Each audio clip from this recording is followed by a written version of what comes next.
Welcome. Today is Tuesday, March 27th, 2018. This is a work session of the Pitkin County Board of County Commissioners. We do not have Rachel Richards. She is on vacation and attending meetings. This is kind of hand in hand. And Greg Postman is on vacation for spring break with his children. So we are starting off our day with a Castle Creek Bridge Hallam Street project update. So please, from the city, please introduce yourself for the public record. The red light is on and they need to be pointed. You can just swivel them to point them right in your direction. Okay. And is it okay if we sit or? No, you can sit. You make yourselves at home. Okay. Yeah. My name is Trish Aragon. I'm the city engineer. I'm Kevin Dunnett, Planning, Design, and Construction Manager for City of Aspen Parks and Open Space. We also have Pete Rice. He's the Senior Project Manager for this project. And we do have some people on staff in the audience, too. We have Haley Guglielmo. She is a civil engineer with the engineering department, and she's also going to be helping out managing this project. We have Brian Long. And I don't know your title. Trails Manager. Oh, we also have Jordan DeGray. She's a project manager with the city also. And you have one other? Oh, yes. Are you with this? Yeah. You brought the house. Brianna Starbuck is our public relations team member. Perfect. So if anybody else wants to speak if any of those, if a question's asked and you have an answer, then you can just use that mic right up there. Perfect. Okay, floor is yours. Thank you. Thank you. Oh, nice. This is a historic photo of the Castle Creek Bridge. Now, I'm just going to give a little background about the Castle Creek Bridge. You know, this is a critical gap in our trail network, and if you've tried to bike it, you know what I'm talking about. You have to try and dismount your bike if you want to try and cross this bridge and feel anywhere near safe. And if you tried to walk in this area or tried to cross at A Street, it feels very uncomfortable, and there's a reason for that. You know, this is a state highway coming into our town, and it's designed and configured as a state highway, and that's not appropriate for the type of use that this highway gets, because it's not just for vehicles, it's also for buses and pedestrians and bikes. And so this project addresses a lot of issues as it's related to safety for this project, because it is one of our most dangerous areas of roadway in the city. Go ahead. Yeah, so just a brief overview of the goals. Obviously, it's a main circulation artery, as Trish mentioned. So, you know, with that, we're taking the cross section of the Castle Creek Bridge and widen it for about 5. We're going to add about 3 feet roughly to make it a nice 8-foot trail cross section. That allows, you know, pedestrians to freely move, strollers, and bicycles. So, yeah, we see this as a major juggernaut in the whole overall trail system in this whole area. So generally speaking, the parameters of, you know, the project are from Bugsy Barnard Cemetery Lane that go all the way to 7th Street at the Forest Service. You know, there's a number of pedestrian improvements, bicycle enhancements to emphasize bike crossings on 7th and 8th Street. We're going to do raised crossings. We're relocating the pedestrian crossing east of 8th Street. That's a very dangerous where the flashers are right now, so folks don't have to cross 8th Street to get to the outbound bus stop. That's a key component. So we're just making a major emphasis on the importance of this segment of trail for our bikes and pedestrians to get all the way through the Hallam sort of bike system on Hallam Street and into town. Now, not only that, as we're doing this project, it would be irresponsible for us to ignore the aging roadway and the infrastructure underneath the roadway, such as utilities and the bridge deck itself. We are going to be getting in there and milling the bridge itself, and we're going to be exposing this bridge deck. This bridge deck, you can't access it from underneath the bridge, so this is going to be the first time that this has been exposed in probably since '61 when the bridge was installed. So we got to anticipate that the bridge deck itself is going to need repairs, and that's part of this project too, is to provide some repairs to the bridge deck, because we can't just walk away from that issue. And the roadway itself. I mean, you've driven this roadway. You've seen last year CDOT put a skin patch on it, which won't last. And we need to do some major reconstruction of this roadway to make it sustainable, so we don't have a failing roadway that we have to do an emergency repair on. So it's better that we plan this out. You can do the next slide. As you may have experienced 2 years ago, we did a living lab on this project to see, are people going to use this? Is this something that not only are people going to use, but how is this going to affect vehicle traffic? Expanding this trail on the north side of the bridge. And what we found was close to a 50% increase in pedestrian and bike usage on this bridge. And the other interesting part of what we found is that it was morning and afternoon usage that we found on this bridge for bikes. So that indicates to us that this is a commuter line for bikes. People are using this for commuting, not necessarily tourists. I mean, although tourists do use it, it's a major commuter way into town for bikes. The Meroldt trail is also used, and it's used almost as much as this is when we had the living lab up. We also did a snow lab, thank you, Pete, for keeping me, to see, okay, if we do these improvements, are we going to be able to effectively remove snow and maintain this roadway in the winter? And sure enough, we were able to demonstrate that this project doesn't impact our snow removal operations. These are some of the public outreach results when we were doing the living lab and as we were doing the design process. This whole process took years. We were in the heavy design phase for 3 years on this project, gaining feedback and doing outreach. You name the event, we were at it. You name, we were at the parking garage. We were at Ruby Park asking people their feedback about this project. And you know what? I've done a lot of projects in the city. And when we receive feedback on our projects, most of the time it's 50-50, right? 50% of the people don't want us to do it, 50% of the people want us to do it. This project, it was 85% of people that wanted this project. I mean, it was overwhelmingly positive. And as a matter of fact, when we didn't do the project last year, we did the living lab and then we were unable to do construction last year because of the Glenwood Bridge. Oh, we had outrage from the community that we weren't doing this project. Thanks. So back to, the statement of, we're widening the bridge 3 feet approximately, for safer crossing. Obviously, we have protective guardrail here that you can see in front, so it acts as, segregation between vehicular and traffic. The shelters, as you see, is our commitment, our statement to kind of multimodal and encouraging folks to use the bus in our valley. And so those are brand new, and we'll see images of those in a couple of slides. As Trish mentioned, the repaired roadway all the way throughout the corridor. And, it's going to feel and act as though it's like a parkway. We're doing, not only the roadway improvements, the safety improvements, but it's really going to feel like a parkway. We have different areas now. We're going to do street trees. There's more kind of landscaping area. And the bus rapid transit are just mini versions of the BRTs you see throughout the valley. So they're really nice. This slide, I think the intention was to show you the new location of the crosswalk that connects the bus stops together. That's 8th Street on the left there, that intersection. So that crosswalk gets moved, the rapid flash, just on the east side, much safer condition. And the trail is, in the top part of the slide. That's an 8-foot cross section.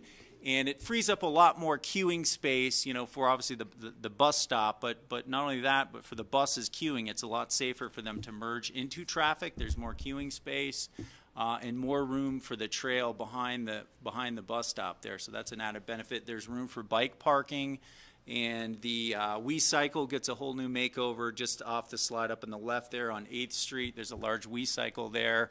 These are very green structures. We have pervious pavers in the bus pads.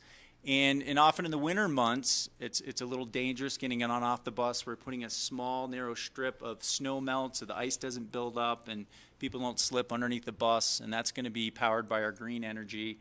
They're electrically powered. So those are some of the highlights of the new bus stops. And so, anything else, Pete? Yeah. One of the key pieces to this. Make sure you got the mic posted. Yeah, thanks. Thanks, Pete. One of the key pieces to this design and moving is the buses are out of the intersection now. Right now, the biggest problem we have over there is when the bus is parked, getting people on and off, the crosswalk goes on and the cars don't stop coming around the bus. It happens a lot more frequently than you think. In this scenario, this moves the buses out so that people have better line of sight to the vehicles and to the buses. That's a key component. Yeah, just another, some images of the new bus stops, as you can see. So that's the outbound on the left. A lot more room, as I said. There's a little rain garden that takes the stormwater off the roof.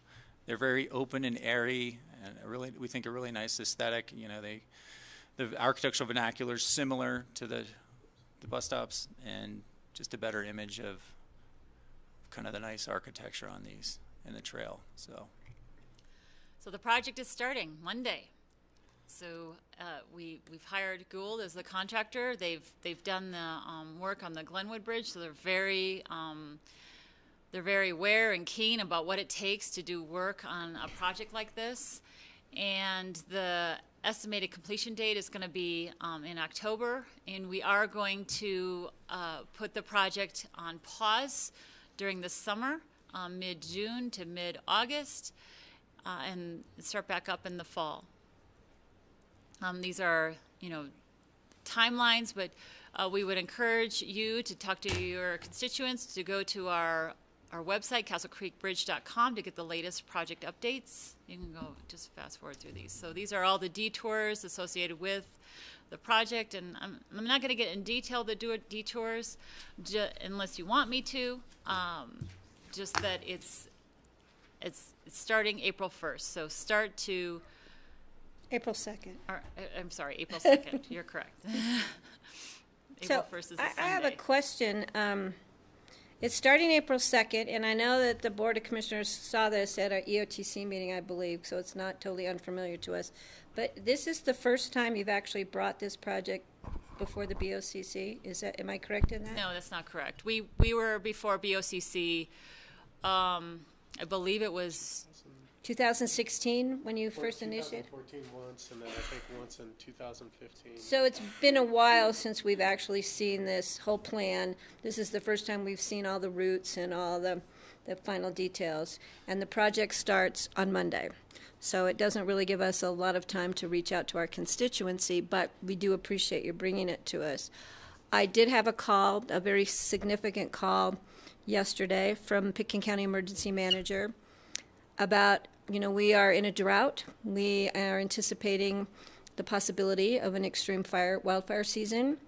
Do you have a mass evacuation plan on the books as to what we're going to need to do if and or when we need to evacuate the people in the city of Aspen and in the outreaches of Pitkin County? I didn't see any mention of that in any of the information you provided to us. Well, I guess a mass evacuation, you have the alerts, but in general, we can shift everything out so that the bridge is back operational. So we do have a plan on the books. It would be great if we could discuss that with either the emergency management group. Yeah, I don't know if public safety group. Nobody's brought up the mass evacuation of town before. We do have the emergency routing system. In general, the daytime is when the lane is going to be down. Well, you're talking about you have a fire truck that needs to get in and out of town or an ambulance. I'm talking about having to evacuate everything east of the bridge. That is a possibility that we need to plan for, especially in light of our significant drought season and our already building concerns about wildfire in the Upper Valley. And we need to have a plan on how to get people not just notified, but how to get them out of here. So where I was going with that is each night we're putting back the bridge in some configuration to where inbound and outbound are both using the bridge. We just shift that back, and we'd have to move it a little forward. If there was an emergency situation, they can probably do it in 20 minutes. If you're talking about a mass evacuation, we just set up for the night shift essentially with both directions going on the bridge, and Power Plant Road would be the second roadway to be used, so it'd be normal conditions. And have you talked with the public safety group about this so they're aware of what your plan might be? We invited about a month ago. I would say it was. Did you specifically talk a mass evacuation? Not a mass plan? evacuation. Yeah, we really need to do that. We really need to have a heads up this season. This is not a season to be messed with, and we need to have everything in order and ready to go. And I don't know and I agree that you need, if you're going to be tearing the bridge apart, you need to look at all the infrastructure within that bridge. But I don't know how. We just need to have, please, I beg of you, when we need to get people out of this town, we need to get people out of this town, and it's known to not be an easy or simple solution. So we really need to have that addressed. Steve, would you want to? Just envisioning that, it's like the 4th of July times 10 under the best of circumstances. And I think that is probably a wider discussion that we maybe should have with the city about what would we do if we had to get a whole bunch of people out of town. Well, I agree, but we have it would probably involve having people walk across the bridge and getting on raft buses on the Cemetery Lane side to get them moved out might be the part of that solution, but we should have. That's. Yeah, I agree, Steve. But we have a project that's starting on Monday. Oh, I realize we could have a wildfire on Monday. We are already in that season, way ahead of schedule this year, and talking with our emergency management, with Valerie McDonald, that's a significant concern, and I know it's a significant concern for public safety. So please, we need to have something like on the books so that everybody is aware of what we would do in that situation. We'll talk with Valerie and our team and get together a plan. Yeah, because the city does not have a designated emergency manager, correct? No, you don't. I'm not sure. I don't think you do. I'm yeah. not sure. So that's another thought I will pass on to your city council members, because you should probably have that position so we could be working together on emergency management issues. But specific to this project, I would really appreciate that effort so we can get people out of Dodge when we need to, quickly. Thank you. Sure. And this is just what I have up here is just a list of the things that the project is doing to mitigate the construction impacts. And at this point, I don't think we're going to go through the whole list, are we, Pete? I think you okay. What is the kiss and ride stop? So that's BRT will be at that's by the roundabout there. It's the diversion for the buses to go up Maroon Creek. There's always a kiss and ride. That's where you dropped your honey off in the morning to send him off to work, and you kissed him goodbye. That was kind of the acronym came up with kiss and ride. So on Maroon Creek Road there. And then lastly, just the key messages. I know it's it's still not too late to plan ahead. We want people to stay up to date with the project by going to castlecreekbridge.com. We want you to team up, carpool, take the bus. Buses will have priority through the project area, so we'll be quicker taking a bus. And we want to encourage people to drive less. And that's okay. So 2 other things. You had talked about a 6 a.m. start. Has that moved forward, or? The 6 a.m. start is for a citywide to allow, contractors citywide to gear up for to do interior low impact work only. And we are going to council tonight to get feedback on whether council will approve those hours. And I'm sure you outreach the neighbors that live right along there that will be impacted by a 6 a.m. Not that we did those overnight working in Glenwood Canyon or Snowmass Canyon when we did, and we had a lot of public input from those adjacent neighbors in that whole corridor. So yeah, I'm sure that would be appreciated. I know it's kind of gearing up late, but those people need to know that they may be having construction activity as early as 6 a.m. Yes. The other thing, I was at the ACRA, the Aspen Chamber Resort Association meeting this morning, and ACRA, this was discussed briefly, but, well, actually not as briefly as I think they intended it when they started the discussion, but the issue was the fact that you are going to gear up again in the October deadline, and their concern is that our high season doesn't really end in August anymore, and there was mention that you might be looking at phasing that high season a little longer so that it's not impacting the amazing amount of traffic we have in the fall. That's when we have a lot of vehicle traffic, when people driving through the high mountain regions for the leaves. And so I know ACRA had brought that up, and I didn't hear that mentioned, that you might be reconsidering that, or? Right now, the startup is August 13th for the fall. We are looking to see if we can push that back, but we won't know until these issues of getting into the bridge deck, seeing how much repair work needs to be done this spring. So we're certainly going to be working with the contractor in the spring to see, get as much done as we can do so that we can push back that date. But we can't commit to that at this point, but we are going to be looking at seeing what we can do. Yeah, ACRA kind of had a different interpretation of that, so you might want to get back in touch with them and let them know that for sure. It was more that they kind of anticipated it would be moved back to accommodate the increased vehicular traffic we have during that different high season that we have in the fall. Okay. Great, thank you. Steve, go ahead, please.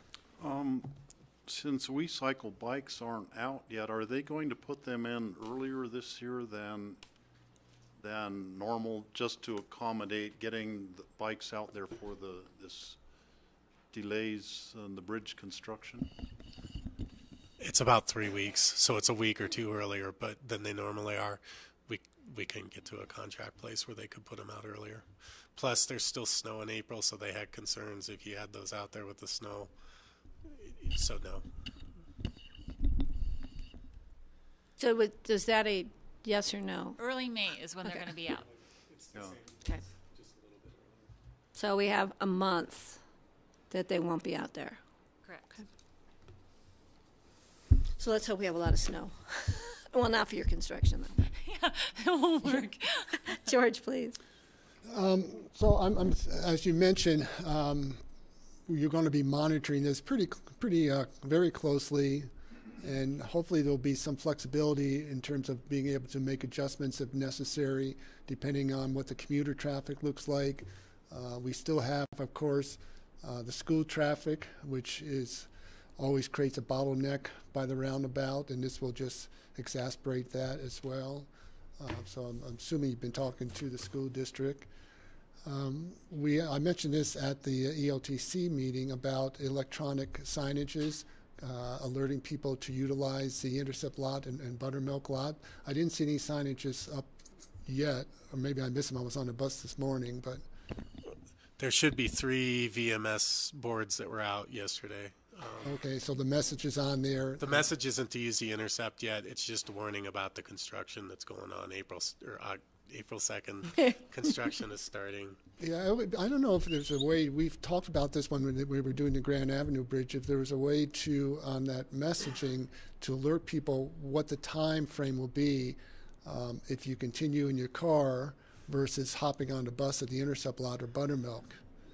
So, when you see the signs, for example, when you're going to Denver on I-70, it will give you how long it will anticipate will take you to get to Eisenhower Tunnel, and that may be a good idea. If people start seeing signs, it's going to take you 45 minutes to an hour to get into Aspen from the Intercept lot, but you take a bus and get there in 15, 20 minutes. That may encourage more bus usage. Because as we saw from the Grand Avenue Bridge, RAFTA did an extraordinary effective job in terms of diverting people from cars onto buses, and that's what really helped that project move forward.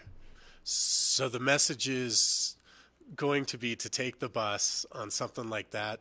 We thought about doing kind of more of a timing after talking to Glenwood Springs, and a lot of business owners did not want something like that presented out there because the way that many of them told me is they think that it inhibits their business if we're telling cars not to come to Aspen.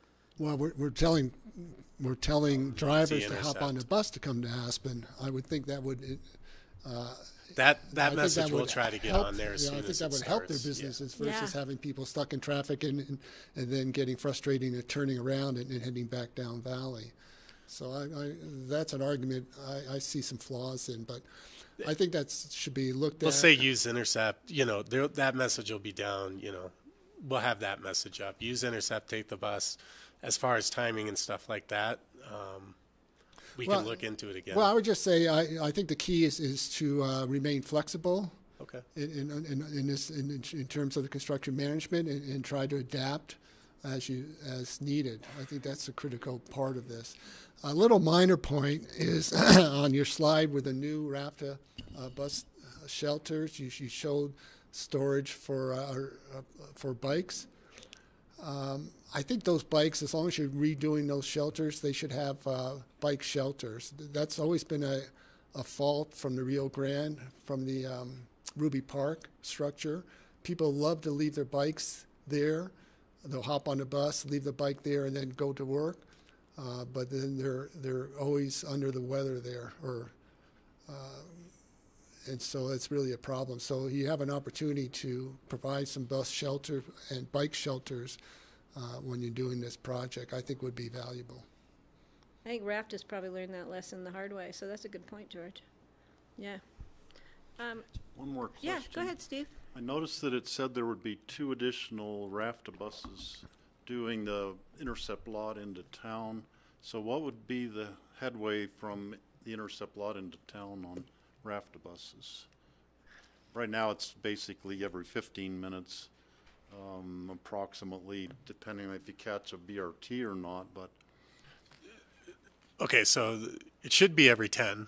you're trying to During get the every off-season, 10 minutes you're the off-season changes schedule. So that's why these buses are being added, is because during the off-season those buses switch a little bit. But then, from what I was told, during the prime hours, it cuts it down to between 6 and 7 minutes. The schedule's not going to change. What will change is there's going to be increased capacity, bus capacity to handle more people. But the schedule is set. The schedule for BRT is set. Right. But it said you're adding 2 But other we're adding 2 additional buses to accommodate people from the intercept. Right, for capacity. It's the same time period. No, they'd be in between. So these buses would just constantly be going back and forth, essentially. Oh, between. okay. And so it is for capacity, but it is also to cut the time. Oh, okay. Sort of like a new bus Combo. route, It is a new essentially. Ruby Park to the intercept lot doing loops. Okay. So I have a technical, you mentioned when you were showing you said the 3-foot widening of the bridge. I didn't think you were actually widening the bridge structure. I thought you were widening. Trail. So the trail is extending, the bridge is staying the same Right. width, and then it's taken out of So the you're traffic. actually, let's clarify this, you're widening the trail platform, the sidewalk platform, but you're narrowing the lanes. Yes. And So I think that's a concern of a lot of people we have heard, is that there are times when you are driving and it's narrow now, and I know people need to slow down crossing the bridge coming into town, but it's going to be interesting to see how that traffic flows when you have 2 large vehicles or people who, aren't always paying attention like they should. So I think that's going to be a live and learn situation that we're going to have.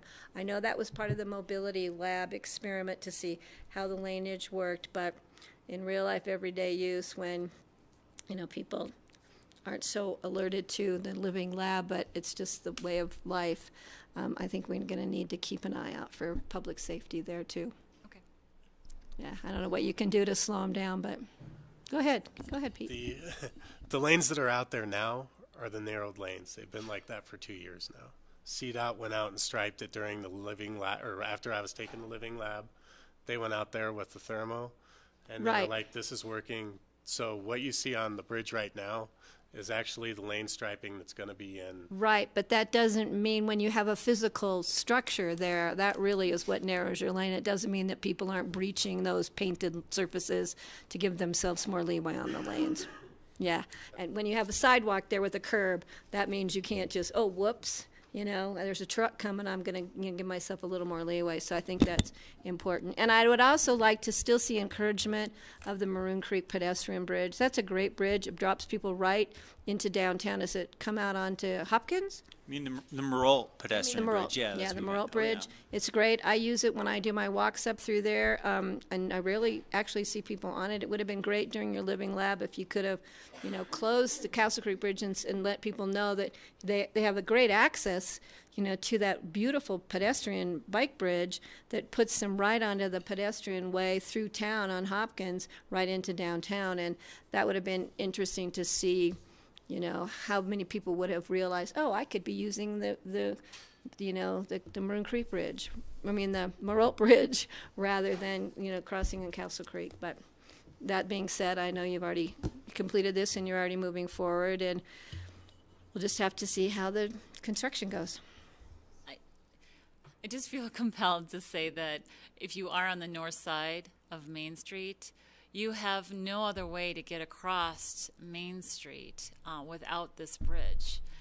You'll have to cross Main Street, and Main Street is a large barrier for pedestrians and bikes consistently. You can go under the bridge, But you correct? have to go across the bridge to get to it. Oh, if you're coming this way rather than go cross at the new pedestrian intersection and go that way, the new light, the pedestrian light, which, by the way, I think works great, even though it's kind of, I think it'll work better in the new location of the crosswalk there at 8th Street. But yeah, but it would be interesting. It would have been interesting to see, since we do have so much traffic, to better utilize the Merle pedestrian bridge. But you're moving forward with the project, and did the board have any other questions? Well, I don't know, as we've been talking about public safety, I don't know if the sheriff has any comments or anything to add to it.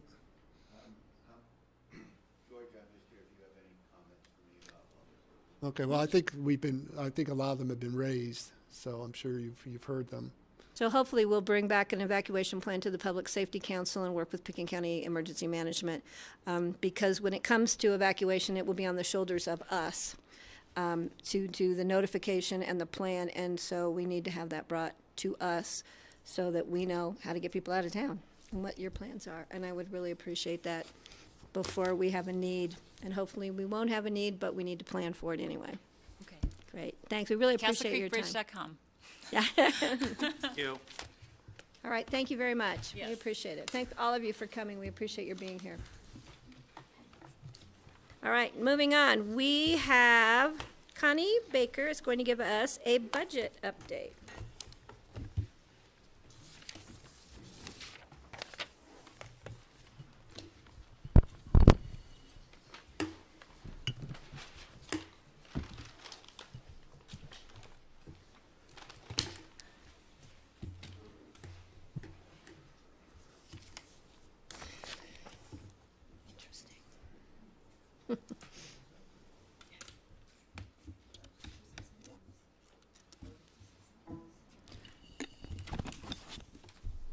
So Connie, while you're setting that up, I noticed in your packet we have multiple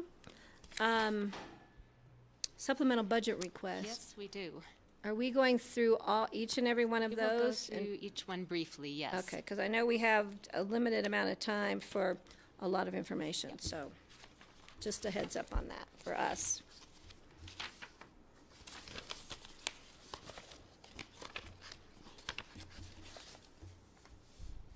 Okay. So good afternoon. I'm Connie Baker, Pickens County Budget Director, and I'm here to give you an update on the 2017 budget versus actual results. Right now, the Finance Department is in the process of closing out the 2017 books, and our auditors will be here the second week of April. So the numbers I have here are not the final numbers, but they're close enough in most cases to give you a good picture of how we're ending up the year. in your packet, there are a lot of numbers. There are tables on revenues and then tables on expenditures broken down into some different categories. And I'm going to go through and give you a few highlights on some of the different areas, but then if you have questions on a particular department or a particular number, I'd be glad to answer that also. Great, thank you. And then at the end, I'll give a brief overview on where we're at with the general fund balance. So first, revenues. Our sales tax, we had a better than expected result for 2017. We had projected that we would finish the year 2.4% above 2016 sales tax. Partly that was due to sales tax being up and down throughout different months of the year, and then with the bridge closure coming up in the fall. But our actual results were better. We finished the year 3.8% above 2016. For the general fund, or our main property tax, it brought in almost over $125,000 extra beyond what was budgeted. Now, this sales tax is split between general fund, capital fund, and road and bridge fund. Then community development fees were significantly higher than budget. As you remember, during our other budget updates throughout the year, community development fees started out sluggish at the beginning of the year and didn't look so good, but then picked up very quickly. And we ended up the year 38% over budget on the community development fees, about $1.3 million more than budget.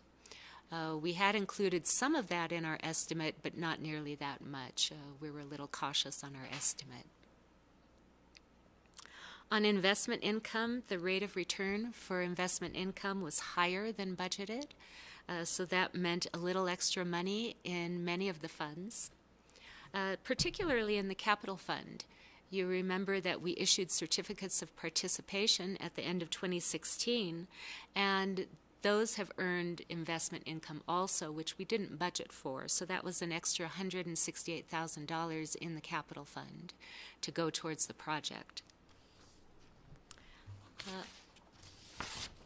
Other areas, there were 3 different revenues that we did not budget for, which we received in 2017.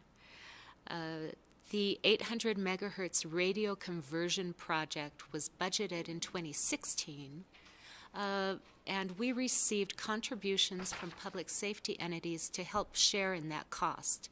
That was in 2016. However, since the project was not fully completed that year, our auditors asked us to book half of those revenues into 2017 to match up with our expenditures on the project. Again, this was not budgeted, so the revenues are showing up as above and beyond budget. We also received $350,000 from the Wexner Two Shoes Land Exchange, and this is money that will go into our park dedication fee, which is a restricted fund balance. And then in Public Works, they put in solar arrays on the roofs out there, and we received $125,000 in a core grant and another $21,000 in Holy Cross rebates. So these are all additional revenues that came in. There were also 3 larger grants that we had budgeted in 2017 but have not received or not fully received. One is for Cmac Grant, and this is for commuter vans, 4 commuter vans. And they were not purchased in 2017. We will be carrying this forward into 2018. Then there's the Coke Ovens Phase 2 of the restoration project. We received a large grant for that, which we will not be receiving until 2018. And then in the Translator Fund, we had a large grant, almost $900,000 from DOLA for the broadband middle mile, and about 52% of that project was completed in 2017. The rest will roll forward into 2018. And next month I'll be bringing the budget carry forward resolution, which will transfer these funds into the 2018 budget. Other areas to note on revenues. Let's see if I can go down a page here.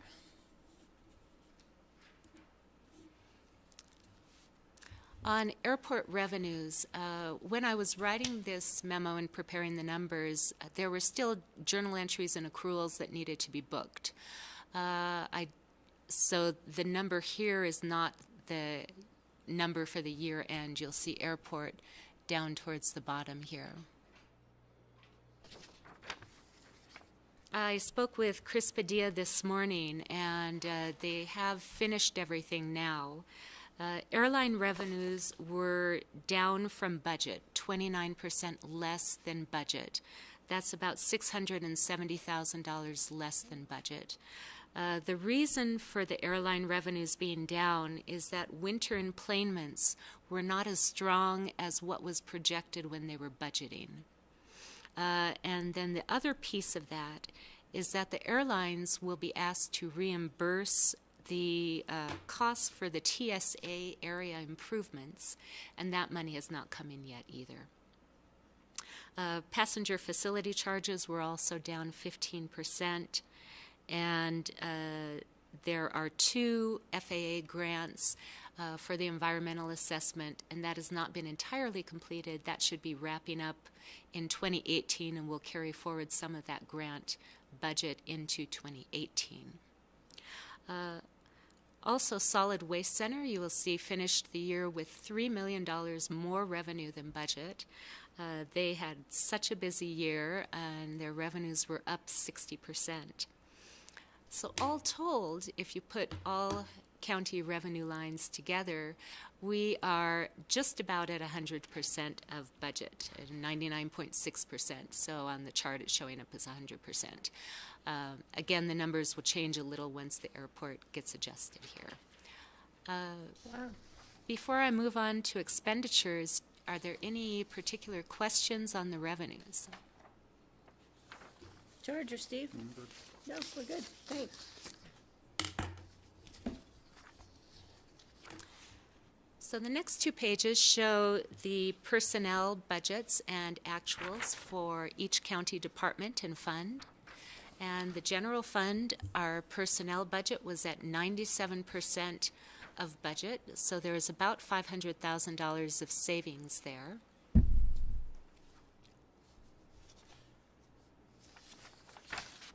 And then on the next page, the other funds, all put together, again, 97% of budget for personnel.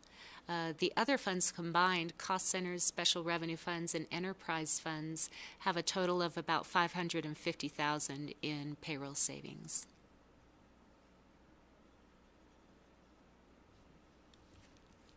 Connie, can I just ask a real quick question? Sure. On the coroner's budget, it was up 141%. It had a increase of 35,400. Was that, do we have more cases, or that seems significant? Some of it has to do with cases, some of it is administrative work, and also trainings that are required. Okay. And so that their staff is We paid did have a to training go to issue the that came up trainings. during the year, so that may be part of it, but that seemed significant. part of it. But I know we have to kind of, we never know how much work the coroner may have, and we're hoping he doesn't have, they don't have as much as we've had this last year. So. We did increase their budget slightly for 2018. We put it at $100,000. So hopefully in 2018 we'll be a bit better matched up budget to actual. Okay. Hopefully their services won't be needed as much as they were this past summer. Any other questions on the personnel? Nope. Seeing none? There were just looking at one item, the translator on the personnel expenditures was 79% of budget. Mm-hmm. And Yeah. I'm just taking that as an example, but does that reflect the fact that one of the employees left and so there and hadn't been replaced at this point? Yes, it does. It's a vacancy. Mm-hmm. And so savings in payroll and in health insurance. Okay. Okay, moving on to operations. In the general fund, operations are at 107% of budget. If you take all of the general fund departments and add them together, there actually is a small amount of savings, about $71,000, if you were to net out all of those. But in the general fund, we do include budgeted savings, where we're anticipating that a percentage of the overall operating budget will not be spent. If you net it against the $71,000 in savings, you end up with the $367 overspent. However, as we saw a couple pages back, there were about $500,000 in personnel savings. So between the two, the general fund ends up being about $135,000 better than budget for all these two expenditure areas. And then in other funds, all combined, we are at 99% of budget. I would like to speak briefly about the health insurance. As we were mentioned during our budget process this last fall, our health insurance fund did have a higher than normal amount of claims in 2017. It was a bad year for the fund, being self-insured. And you see, let's see, the budget remaining does not quite accurately reflect it, but if you see on the revenues also, we're short. For the whole fund for health insurance, we end up negative $676,000 for the year. We were anticipating that we would be overspent on the whole in that fund because our claims level was so high. However, our fund balance is still healthy. We had built up fund balance during the good years when our claims were lower than expected, up to $3.8 million. So we're spending it down to closer to $3.1 million. That's still a healthy fund balance, but we will have to watch what happens in 2018. If the trend of higher than normal claims continues, we may have to seek some more adjustments. The other area I'd like to mention is the Transit Sales and Use Tax Fund. If you see on the operations, they're showing overspent by $534,000. This fund is mainly pass-through sales tax, both for the 1% transit sales tax and the 0.5% transit sales tax. 90% of the expenditures in the fund are passed through to other entities, whether RAFTA or City of Aspen or Snowmass Village. So if sales tax is higher than expected, our pass-throughs are also higher than expected. So we have more revenue, but also more expenditures. And then the last two charts here combine a number of different areas: grants, capital projects, one-time projects, replacement schedules. So any of those items that are not our normal ongoing budget areas. And in these areas, in the county as a whole, we have spent less than 50% of the budget.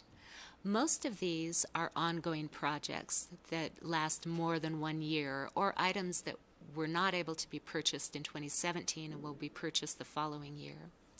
When I'm looking at ending fund balances and savings, I do not count the numbers on this chart because most of it will be carried forward into the next year's budget.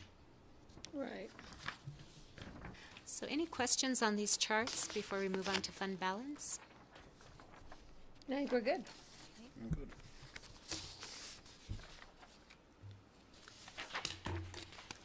So this chart shows general fund and capital fund balances, and it gives an estimate of where we are at the end of 2017.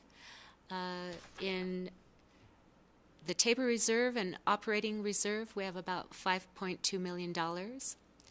And then in the restricted fund balances, that balance is expected to increase because we had that $350,000 from the land exchange come in to the park dedication fees.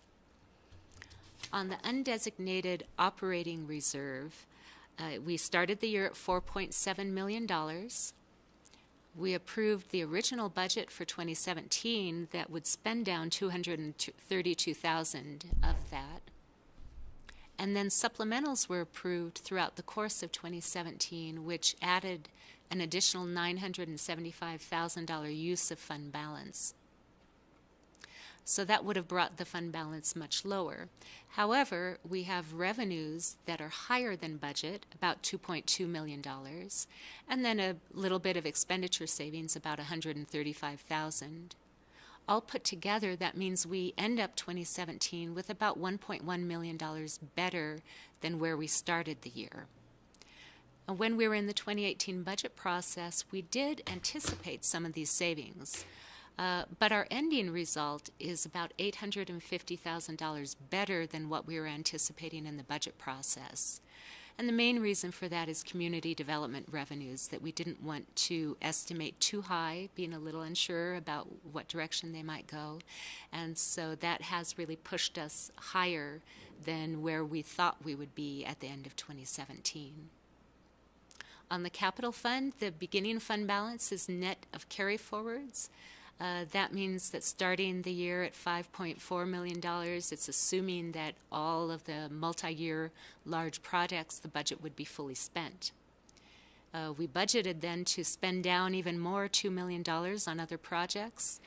And then you see the expenditure projection for the year is $6.8 million. These are those multi-year projects and replacements that were not finished in 2017, but will be carried forward into 2018. So here we show a projected ending balance of $10.4 million. Now this is actually a little bit less than where we thought we'd be. When we were estimating our projects. It's about $338,000 less than anticipated. So while in the undesignated operating area of the general fund we have $850,000 more than we were expecting, in the capital fund it's $338,000 less than what we were anticipating.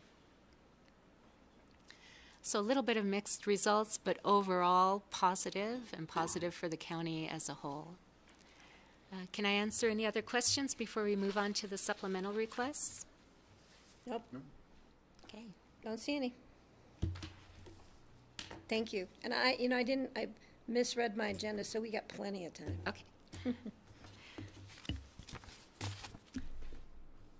So we do have a long list of supplementals to bring to you today, and we'll plan on just going in order here. The first one is elections, and I'm going to have staff come up and give a brief explanation and presentation of their request.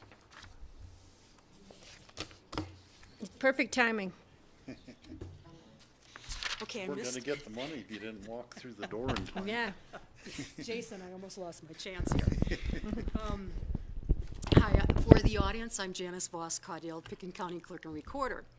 And what I'm bringing forward is a supplemental request for $20,000 for additional assistance during this year's election, the primary as well as the gubernatorial general in November.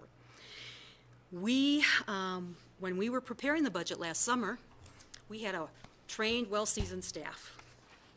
And we lost one of our key staff members, our election specialist, in January.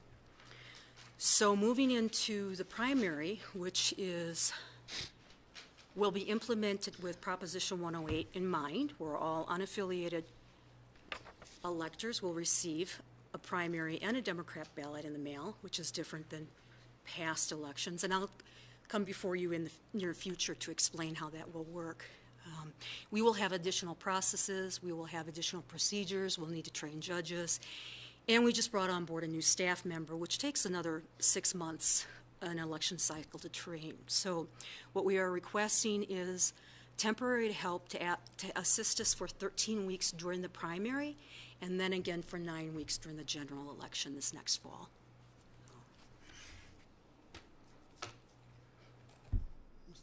Any questions? Yeah. Yeah, sorry, go. It looked like you had two different options. One is to go to a temp service, and the other is just to hire someone directly as on a contractual basis. So which? We are leaning towards hiring someone directly because we went through the interview process to hire a new election specialist who we just onboarded this week, and there's a candidate in that pool that we're interested, that may be interested in helping us. Oh, that's great. And is that reflected in your budget, or would that have a savings? It'll be a little savings. By the time you calculate going to a temp and the fee versus the hourly wage in the classification we would be paying them, there's a little bit savings. The other question that was asked of me was, and I'll bring it forward, you may be asking it, is that, well, you did not have an employee for 3 months. We, in fact, the individual that left us moved out of state, and she's been helping us with backlogged work and project work during that time, distance Oh, great. work. So she's been able to help us move forward, which we're fortunate to have that support and dedication from past employees. Yeah, we'll miss her. She was a great asset in the department. We have. And a I've great met the election. new gentleman, and he's really eager and passionate and already hard at work, so that was good to see. We think by the end of this year we'll be up and running and as efficient as we have been Ever. in the past. Yeah. Great. Any other questions for Janice? Nope. Thank you, Janice. Thank you. Okay, So next. I have a question, I guess, not for Connie or the process. Will this come back for a formal resolution approval? Tomorrow. Yes, tomorrow will be the Tomorrow, first reading of the resolution. Okay. Today we're looking for guidance. If you have questions or issues or concerns about bringing it forward, please let us know so that we can adjust the resolution for tomorrow. All right, thank you. George, this might help also. Last year, when we budgeted for the election, we always budget for a state and a county question because you never know the next year what's going to happen. So you budget what you anticipate. And last year, because we did not have a state and we did not have a county question, we saved and put back into the general fund over $140,000 in elections. So we had a savings last year. And in the clerk's operation last year, we also returned $160,000 with staff savings, some additional revenues, and operational savings. And now this year with the primary going out to all voters, we aren't certain how much expense it's going to be because there's going to be some confusion, I think, with voters and ballots. Yeah, we So- budgeted extra PR work, educational outreach. It's gonna this year be for big. that. Yeah, and then you'll have me before you. I'll explain. Yeah, we'll need that clarification. I mentioned that at the ACRA meeting today, too, so. Okay, the next request is from the Attorney's Office. It's for a housing impact fee study.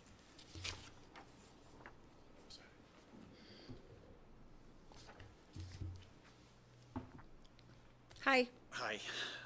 This supplemental request is for essentially consulting fees to update a previous adduced housing impact fee analysis. The previous analysis was done at the very beginning of 2013. It was done in conjunction with APCHA and the City of Aspen. At that time, the city didn't move forward with the analysis, and so it basically sat still.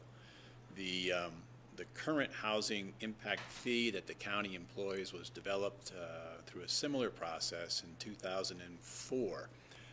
Currently, that fee structure produces an amount of $44,887 per FTE or full-time employee, and that should be patently obvious that you can't house an individual for $44,887 from scratch to acquire a unit and to create a subsidy to provide for housing for an employee. The problem with the existing fee structure was evident almost upon its adoption when it was put in place in 2004. It was shortly after coming off of a moratorium that was put in place in 2000. And at the time, the board basically decided to be very conservative at every decision point in coming up with that fee calculus. So obviously it was very low compared to actual costs, and over time it's gotten more out of whack with actual costs of housing employees in Pitkin County. So we initiated a procedure to reevaluate the impact fee in 2006. But by the time a consultant was selected and a methodology was determined to be appropriate for the county, we were into a recession. So at the end of 2007, going in 2008, we tabled the project because we didn't want to overburden an already hammered economy, even in our county, and so it was essentially left alone. In 2012, that's when the APCHA-led evaluation of a housing impact fee, participated in by the city and the county, of course, took place. During the recession, representatives of the city and the county and APCHA talked frequently about the problem of impact fees and decided to move forward, and were ready to go in 2012. Unfortunately, that effort never produced any fruit with the withdrawal of the city. So this budget sup is to essentially engage the same consulting firm to update previous produced impact fee analysis and recommendations and present that to the BOCC for discussion, evaluation, and possible adoption and establishment of a new fee, something a little bit more realistic with the cost of providing for housing, and yet in keeping with the realities of construction costs, so that we are not overly burdening our construction industry in the county. We're hoping that the project will conclude by the end of May without too many extensions of time, and that it will come in on the contract valued amount of $11,500 without too many overruns, and hopefully by middle or end of the summer, the board would be positioned and feel comfortable with adopting a new fee structure. Okay. I know this is long overdue, and we've been talking about it for a long overdue amount of time, so I think that I'm comfortable moving forward with this. Is there any questions from the rest of the board? Yeah, George. Yeah, I think what's interesting, John, is, as you said, the last go-around we tried to work with the city on this, to try to come up with a consistent policy, and the city decided at that time they weren't ready to go forward. But interestingly enough, now they're revisiting that decision, but we're going to go on our own regardless, and they're going to go on their own, and we'll sort of do what we're going to do. I think that's best, given the amount of time that we put into the previous effort. We should be prepared to move forward ourselves. Anyway. Yeah, okay. Steve, did you have any other questions? No. Okay, thanks, John. Thanks. Thank you. Okay, next is a small request for BOCC meeting room video recording. And is someone from BITS here? I can cover that one, Connie. Oh, okay. Hi, Phyllis Mattice, Assistant County Manager. Currently, we've been using Open Media as the product that we use to stream our meetings live and for recording them. And we're changing the platform. Right now, Civic Clerk, the same system that we use for all our agendas, has a product that we're going to transfer to. So there's a one-time setup fee, as well as we'll have some overlap while we work on the transition between the two systems. The simplicity of using the same system that our agenda's built in was the main motivation for us making the change. By using a YouTube product, YouTube may change or upgrade items, and then we're caught between Grassroots and YouTube and trying to figure it out. So we've been meeting with Grassroots. They've been a part of this decision and are thinking that it would be great to try it out here in this room before we move to the new meeting room. So hopefully we can work out any bugs, and we will have that overlap with the two systems. Okay. Any questions? Nope. Moving to the next item. Are you doing this one too? Yep. I am doing this one too. Keep you on a roll. So this is a one-time contribution to Grassroots. Oh, mine has West Springs. No, mine says West Springs. I can do this one. Then I you're thought gonna it was do the next one, Grassroots. too. Yeah, too many in a row. This contribution was directed by the board last year into the budget process, and through all of the items we were adding, this did not get added. So the appropriate way to add the $50,000 contribution that the board directed is through the supplemental to add it into this year. So, Any questions? I know we've already approved it. It's just a matter of adding it in. I do have a question, actually. So this is the initial 50,000 that we had agreed. correct. Okay. This is the initial the contribution for the I'd say renovation, but it's an expansion and redevelopment Yeah. of the Because West we had Wing. talked about at some point doing an additional 50,000, but that's not what this is. We haven't discussed it. We're waiting Okay. to see what their That's why I fundraising- wanted to clarify Yeah, that. we're waiting to Because see I what their, didn't think we had discussed doing the additional 50,000. we're waiting to see what their fundraising efforts are before we have that discussion. So this is the initial. Okay. Okay. Okay. All right. The next one is the Grassroots contribution. When we just approved our franchise agreement with Comcast, we are now going to have the ability to have an HD channel. So that's one piece of this request. The other is the equipment at Grassroots, which is the master control that controls both Grassroots and CGTV, is at, well, beyond end of life. And we're all hoping that it survives. John Masters provided most of the background as to why it's really important to replace this equipment. The request has been for $25,000 from Pitkin, $20,000 from Snowmass. The original ask was $25,000 from the city of Aspen. They've approved $15,000. They also provide in their community donations, they provide more support than we do out of our Healthy Community Fund to Grassroots.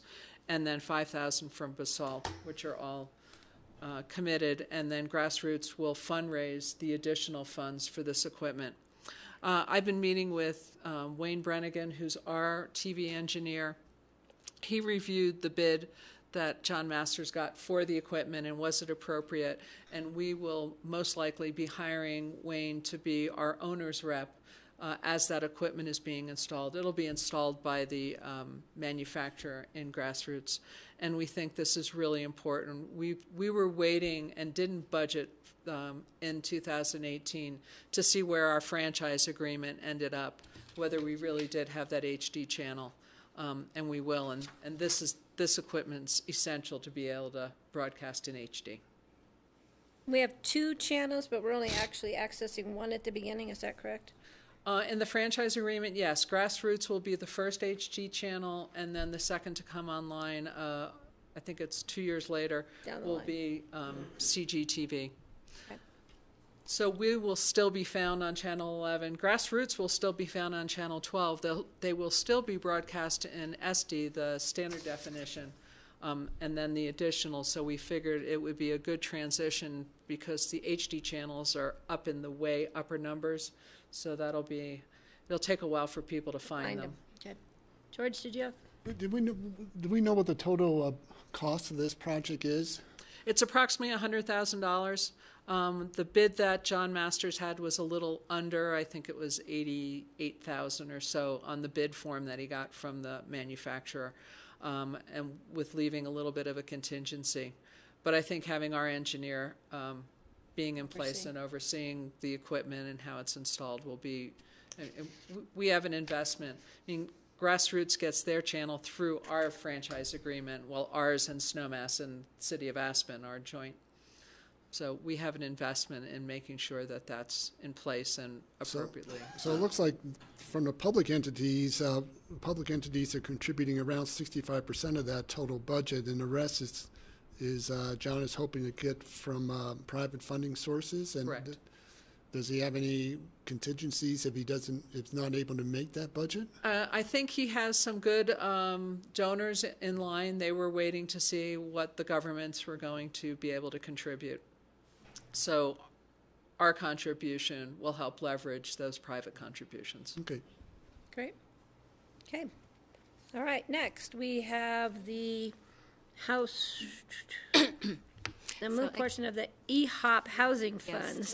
So I can speak to this one. We have 2 different programs in place to assist county employees when they are trying to purchase a primary residence. One is in the general fund, and that's an down payment assistance program. And in 2017, the board approved $300,000 as a pool to be used in this area.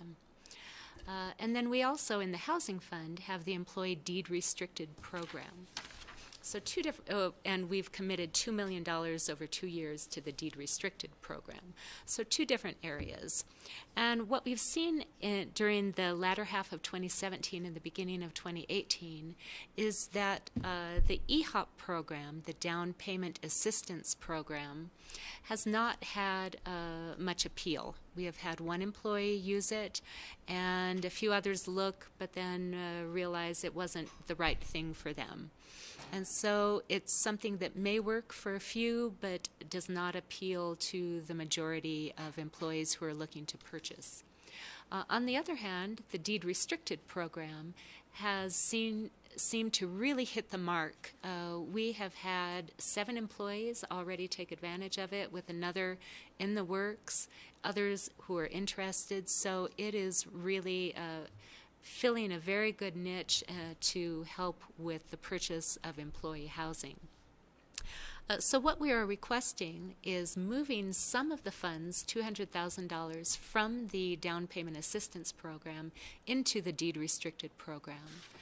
This will allow us to continue meeting that need in 2018 should additional employees want to take advantage of it. Otherwise, we're getting close to the point where we would have to just turn it off for the rest of the year.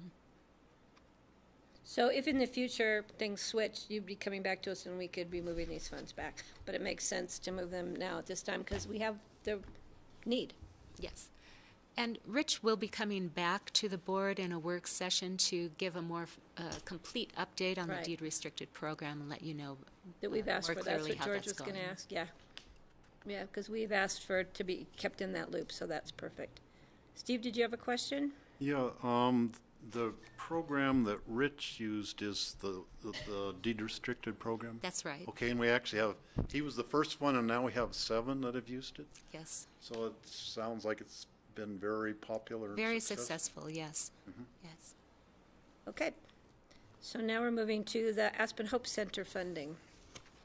Yes. And this is one that the board, you recommended during our budget process. In the Healthy Community Fund, they had not budgeted the $25,000 for Aspen Hope Center, and the board recommended adding that back in. So this is just the budget adjustment for Switching what the board from the Healthy requested. Community Fund. Perfect. Any questions on that? Nope. We're good. Okay. So now we have the Stark Mather House. So I think we have somebody from Open Space. Would you please introduce yourself to the public, sir? Hi, Ted O'Brien, Resource and Trails Manager. Hi, Ted. How are you guys doing? Good. So do you want to just give us a brief description? This looks like it's just for some improvements that are needed on the Mather House, which is the white brick house open on the Emma Open Space? Correct. Yes, so currently the house is under analysis for infrastructure repair. That should be done in May. We were going to bring this to you all in one nice package, but in the meantime, we know it needs a new well line and a new septic system. So I'm just like, given the weather pattern we have now, and we can get started on this in April, just seems logical to move forward and just kind of expand that construction window. So, Perfect. So this budget supplemental just pertains to the septic system and a well line replacement, but we beefed it up a little bit just in case we need to replace the well as well. Or the well too, but because if we excavate and find a cracked casing in the well, you can't really repair that because it contaminates the well. So we're budgeting for the worst case scenario. Hopefully we just have to replace the well line and redo the septic system. But. And this is because when we reauthorized Open Space and Trails Fund, we actually built in a provision for historic designation, renovation, improvements. So we're just transferring the money from out of the Open Space and Trails Fund. It's still in the Open Space and Trails Fund. It's just a different allocating purpose. it. Mm-hmm. Yeah. Steve. In the event that you have to drill a new well, my understanding is in the state water law, you need a new well permit from the state. And are you plugged into that process in the event that you would have to get a new water right? Well, we're crossing our fingers that we don't have to do that, but if we need to, we can do that. Okay. Yes, sir. Just wanted to be sure you're aware of that. Even if the one well is abandoned, then The other well is in a slightly different location and needs a different permit for You it. still need to get a new water right, or can you I understand the permitting Well process. permit from the state. Yeah, but you don't need to get a new water right. Well, I think it's probably the same water right, but. Right, you just transferred over to the new well. You said they need to look for a new water right, but I think you just transfer the water right to the new well with a new well permit. Correct. Okay. Something to keep on top of. Okay, yeah, George, please. So you said you're doing an internal assessment of the entire building. Yes, sir. So we may see some other requests come in on if the roof needs roof. to be redone or Yes, anything sir. else internally, structurally. You never know what you're going to find in an old historic building. Correct. Yeah, it was built in 1898, so you know we're just getting started. We've had a renter in that house for I think 9 years now, and that agreement is up in May 1st, which is going to allow us to get in and out of the house a little bit easier to assess what all needs to happen. But we know about the roof for sure, and we knew about the septic for sure, and we're going to do a septic system that accommodates both the town site building as well. That way we just do one nice system instead of two separate ones, and that seems to be also what our environmental health department recommended as well. So we're going to anticipate those needs for the future of the town site building too. Also expect some plumbing and electrical issues in the house that needs updating. So since this is definitely paint. Since this is a historical structure, is it on? It's on the Pickens County list for historical structures? Is it, or is it on the state as well? And I don't know about the state, but definitely the county. Because the mercantile buildings probably is on the state because we got a state preservation grant on that. So my question is, are there grant opportunities to help the Victorian house? I hope so. You know, we're working with Susanna Reed, the historical preservation officer, on this, as well as our staff. And yeah, I mean, if there's a grant opportunity, we will definitely go after it. Okay, so Suzanne's working on that and looking at timelines and opportunities. Yes, sir. All right. That's a great point, George, because we could use some of maybe these monies as matching funds at the same time. Right. And then the last question, more for Phyllis. As was stated, the current tenant will be vacating the end of April. I think we need to look at how we're going to utilize that, if we're going to use for a Pickens County employee, follow our own requirements versus just having someone come in who perhaps is not an employee. We've been discussing housing and whether, when they're doing the evaluation, it'll be, should it be a residence, should it be used for some other purpose. So we'll see what their evaluation comes up with, and then if it's employee housing of any shape or form, then we'll fold it in and figure out how to make all these happen. Okay. As we've been getting more housing, with the airport buying housing, Open Space has housing, and they're leasing some housing, and how do we get a total picture of all the housing that Pickens County provides?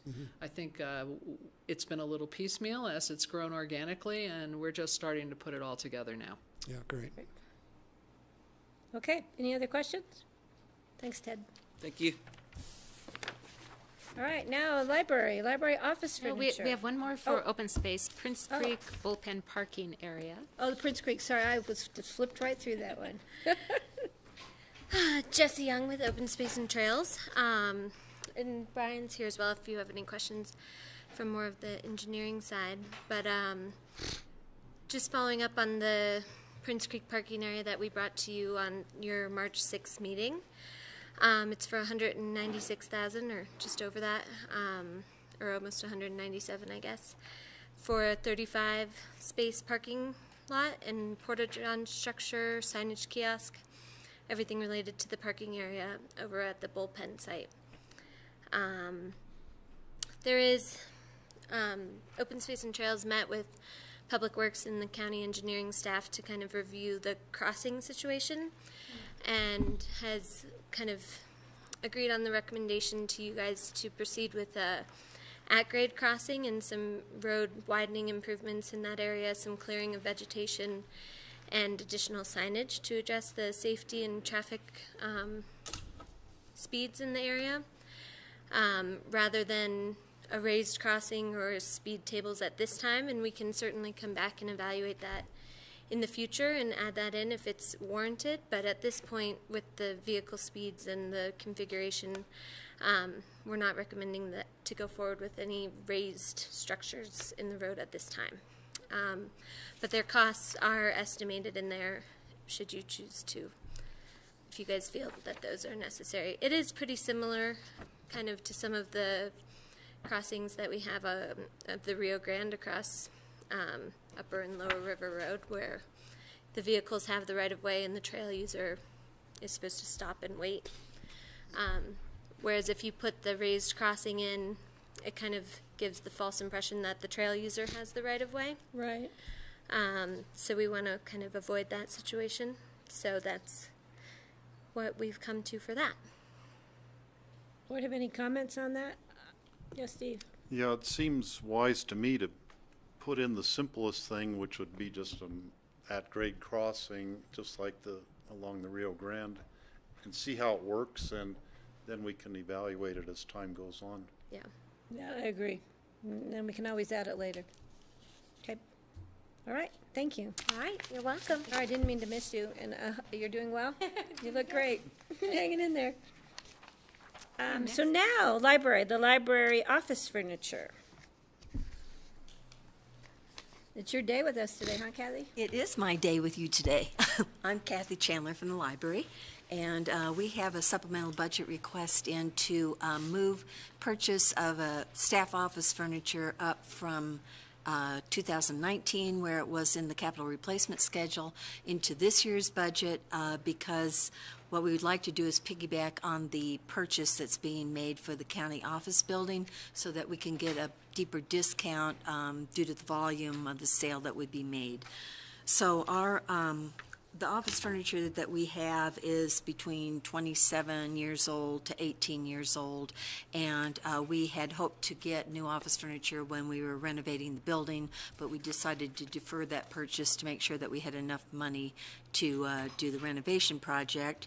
And when we reconfigured the furniture into the new office spaces, it didn't go together as nicely as it had come apart when we started the process. So there are some people that are in tiny little footprints and other people that have huge spaces just because of the way the furniture went back together.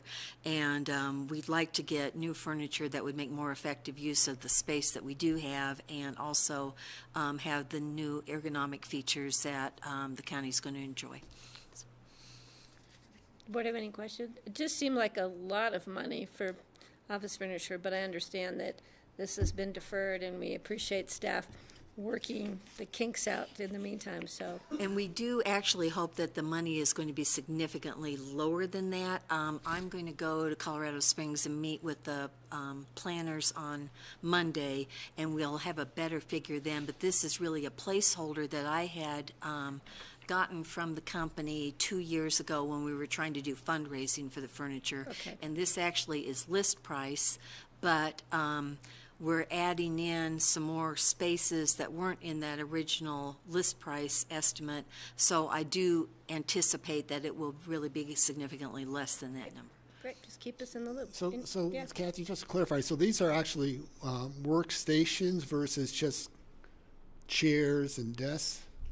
Yes, workstations. Most of the chairs will be reused, so they're almost all like L-shaped desks, and then there will need to be a few stand-up counters for taking care of the patron place holds that come in on the courier every day, and also some stand-up stations for wrapping books. But the workstations will also have the feature where one side can go up and down so people can get it at the height that they like to work at. Right. Okay. Thank you. Thanks. Have fun in Colorado Springs. All right. Now it's the Buttermilk 82 pedestrian crossing study that we got funded for out of BOCC. We did, and we've talked about this a few times now, so I won't get into it. But as you know, my name is Brian Pettit. I'm the Public Works Director for the county. This was approved unanimously at the EOTC meeting about a month ago. But as you know, EOTC cannot appropriate funds. It has to go to individual jurisdictions to do that. So that's why we're here today. This is really to look at the feasibility of a pedestrian crossing at Buttermilk across 82, and to consider that area from a pedestrian standpoint on what's the best way to get people across the road and what's the cost benefit there. Great. George? So, Brian, have you had any more time to think about what the scope will actually be able to entail, given this reduced budget? Yes, and it's really gonna focus on the pedestrian element in that area. I think that we'll be able to look at the other two crossings, up valley and down valley from Buttermilk, but I think that they'll be eliminated pretty quickly as an option for the Buttermilk transit area. But we're going to be looking at pedestrian numbers, the bus ridership in that area to Buttermilk, and determining then what the cost would be to get across the highway. And we may look at underground and overhead as well, just to have that comparison. Okay.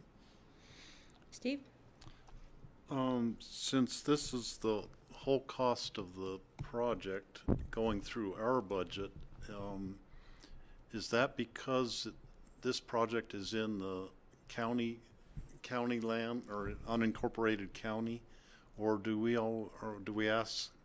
act as the fiscal agent for EOTC all the time? We do. On all the projects? The sales tax and the use tax that fund the EOTC is in a county fund, the Transit Sales and Use Tax Fund. And so this project would be paid out of that fund.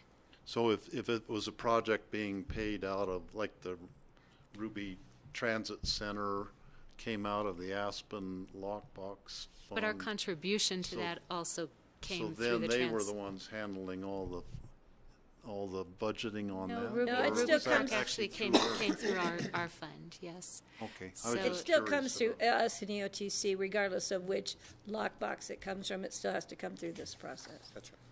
Yeah. Okay. I was just curious about how the money's handled, since we're the ones handling the money. And Brian, what's the process? Has this been approved by City Council at their table in Snowmass Village, or each entity has to sort of approve it at their own table during a regular meeting? That's correct. And usually I get an email from the jurisdiction saying they've approved it, so I haven't received one yet. So my assumption is they haven't considered it individually yet. So we need to make sure that it gets on their docket, Yeah. so we can keep this project moving forward. Absolutely. Little And I reminder. believe it's on their docket. I just don't know if it's been approved or not. But I'll ensure that that happens. We have, we're using SGM, who is our engineer of record now, with a task order to do the work. So we've engaged them as that consultant.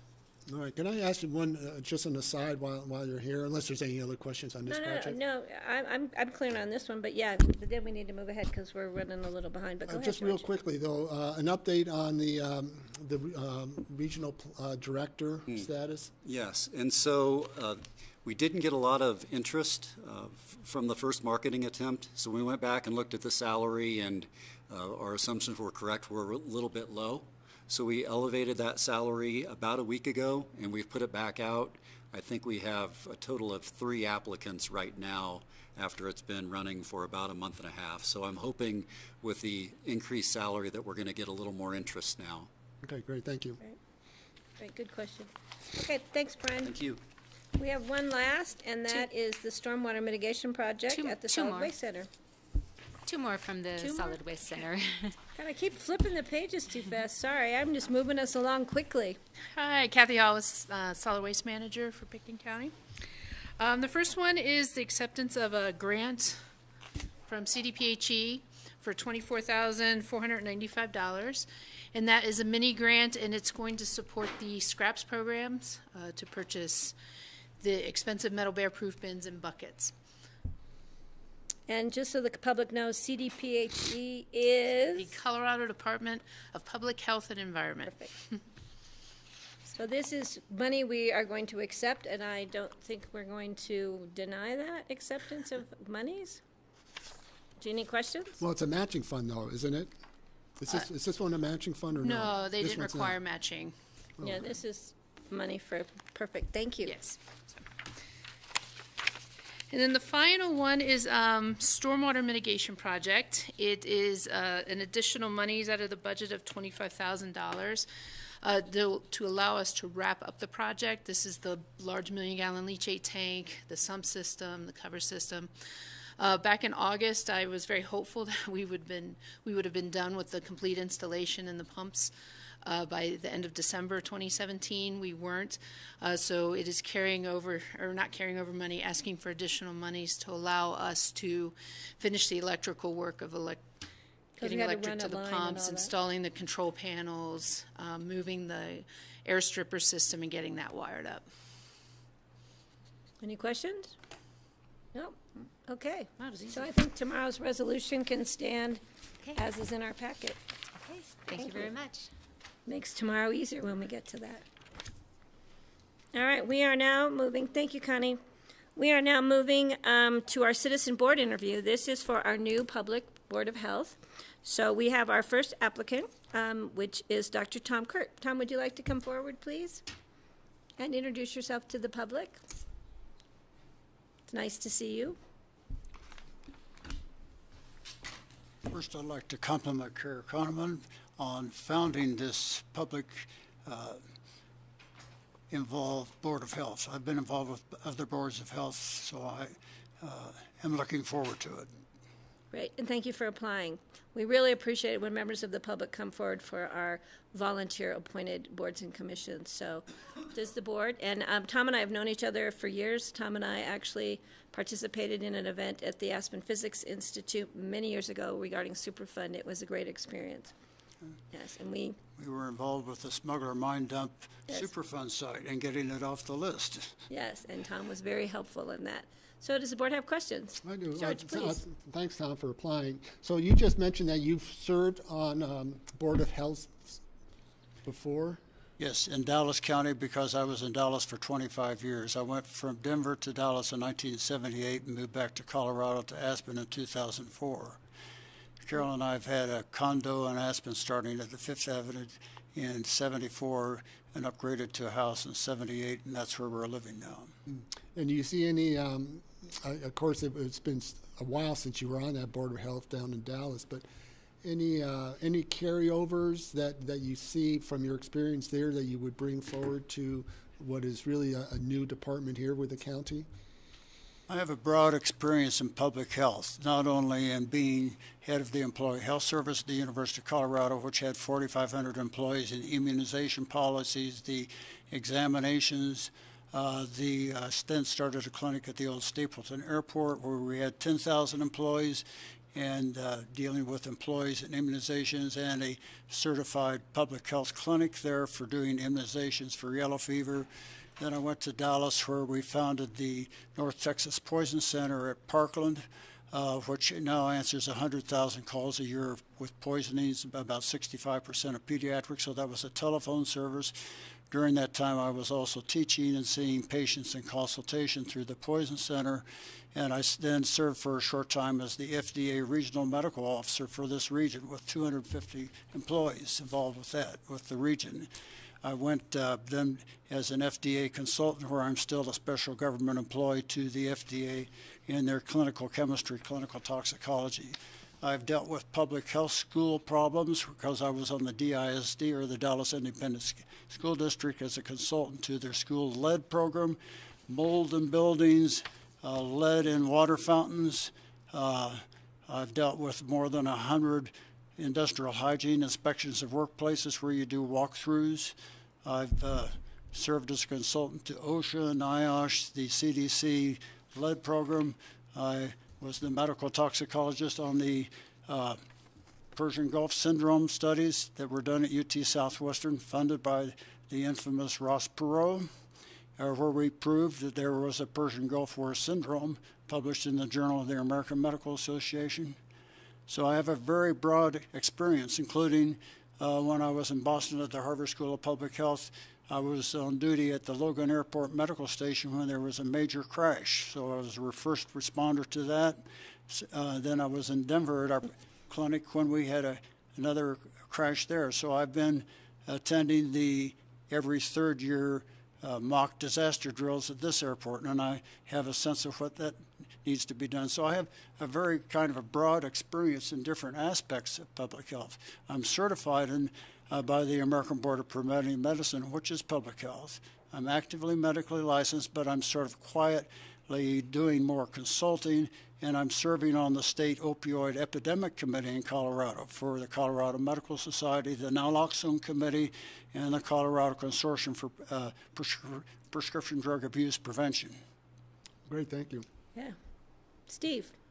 Yeah, thanks for applying, Tom. And I also have known Tom for quite a few years. And so one question is, the Board of Health meets 4 times a year by, the statutory requirement. And I know you like to travel occasionally. And will you be able to be in town at the 4 quarterly meetings? Yes. I've been serving 3 terms on the Wheeler Opera House now board, and I make priority for each meeting and alter travel plans for that meeting. Because we may have more frequent meetings to get ourselves up and running, but we haven't really made that schedule yet. But that's kind of part of the plan until we get this board up to speed and the whole department up to speed. So that's just a heads up, Tom. And another question, what do you see as maybe the 5 main public health issues for Pitkin County that you would want to see dealt with? I see a broad matrix. First, I am concerned about the public health and community as immunizations where you have a large outside population coming in, bringing in, for instance, the flu, and exposing the citizens to these outside potential epidemics, so that the local population needs to be well apprised about immunizations and being prepared. Secondly, the air of Aspen. As you know, we have a kind of a brown cloud here in the winter, dealing with the 3 components of road dust, restaurant emissions, as well as fireplaces. And that's the PM 2.5. I'm not just a physician that's examined patients. I've served as an air pollution consultant. I was on Governor Love's committee that set the air standards for the Eisenhower Tunnel. I've served as diverse as the state of Montana for air pollution. So air pollution and following that in this community, I think, is important, particularly for the PM 2.5. Thirdly, I'm interested in events such as the X Games, because you have a huge crowd here. And I've served on the LAPC here, where you're dealing with the National Guard people that are coming in if we would happen to have a disaster there. I think the preparation for that and the prevention related to that preparation is highly important here. Fourthly, I think that this is a community that deals with a lot of accidents.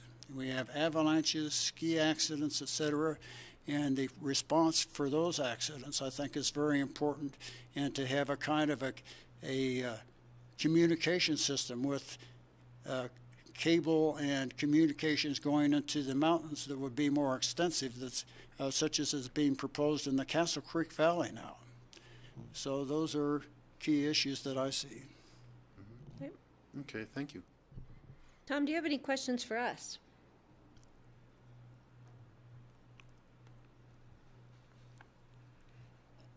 What do you plan to do? Because I can see the department is evolving. You now have a highly competent head, and I think that I advise you to follow her leadership in taking it forward, and I think you're going to probably making some evolving changes. Well, we are very lucky to have our new public health director, and we are moving in the right direction, and we're trying to move as quickly as possible, which isn't always possible. I think for me anyway, our next, for this year, of importance as this elected board is the reauthorization of our Healthy Community Fund.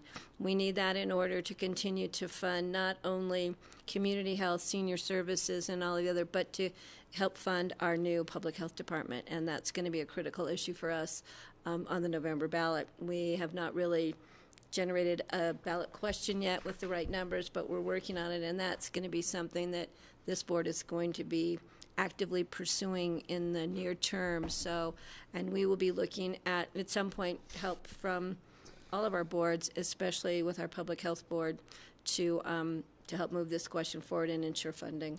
Yes, I could see the community health services taking a more expanding role, seeing more kind of service patients, and perhaps having satellite clinics that would occur at periodic times. Yeah, and we're looking at our great community health department and how we can help support them in doing the actual hands-on service provisions and just where we're going to go. So we have a lot of exciting issues before us and proposals and changes and creativity, and we're excited to have this moving forward. So we do appreciate your applying, and we are just at the beginning of our interview process. We have a few people that we're interviewing, so we don't really have a time frame that we will get back to you, but hopefully we can get the new Public Board of Health seated as soon as possible so we can move forward. Well, like you, I'm committed to public service. I know you are. We appreciate your applying. Thank you so much. Any other questions for Tom? Well, I do have just a comment that I think that your application is the largest application for a citizen board that we have ever had, because you have such a lengthy list of publications that you have in your resume. So that's... He's been a busy guy for a long time. Well, that's because I've served in academia and publish or perish. I have 170 publications that include 8 chapters of books. So He keeps him out of trouble, right, Tom? All right, we appreciate it. But I still have a stethoscope, I'm ambidextrous. We appreciate your applying, and we will get back to you as soon as we know which direction we're going. But we just, like I said, we just began. All right, thanks, Tom. Thanks for coming in. Thank you. All right, and next we have our second interview for the Board of Public Health. This is Dr. Mary Harris, and thank you. I'm glad that we could fit you in because I know that you had a busy schedule right now. So please come forward and introduce yourself for the public. Hi, I'm Dr. Mary Harris. I'm a pediatrician about 3 doors over at Aspen Medical Care. And the reason that you are applying for the Board of Public Health? My calling is to protect and serve children. The national government and the national system aren't doing it, which means if I'm going to put my money where my mouth is, I need to step up at the local level. So I'm trying to.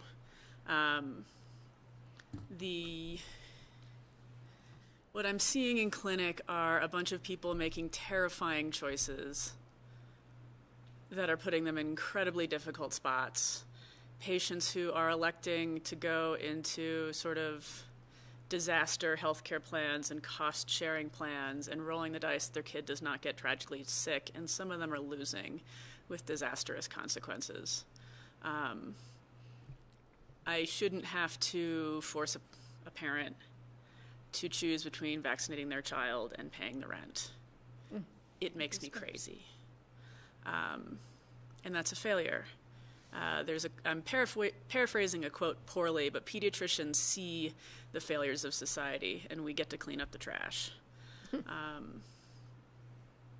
And I'm kind of done.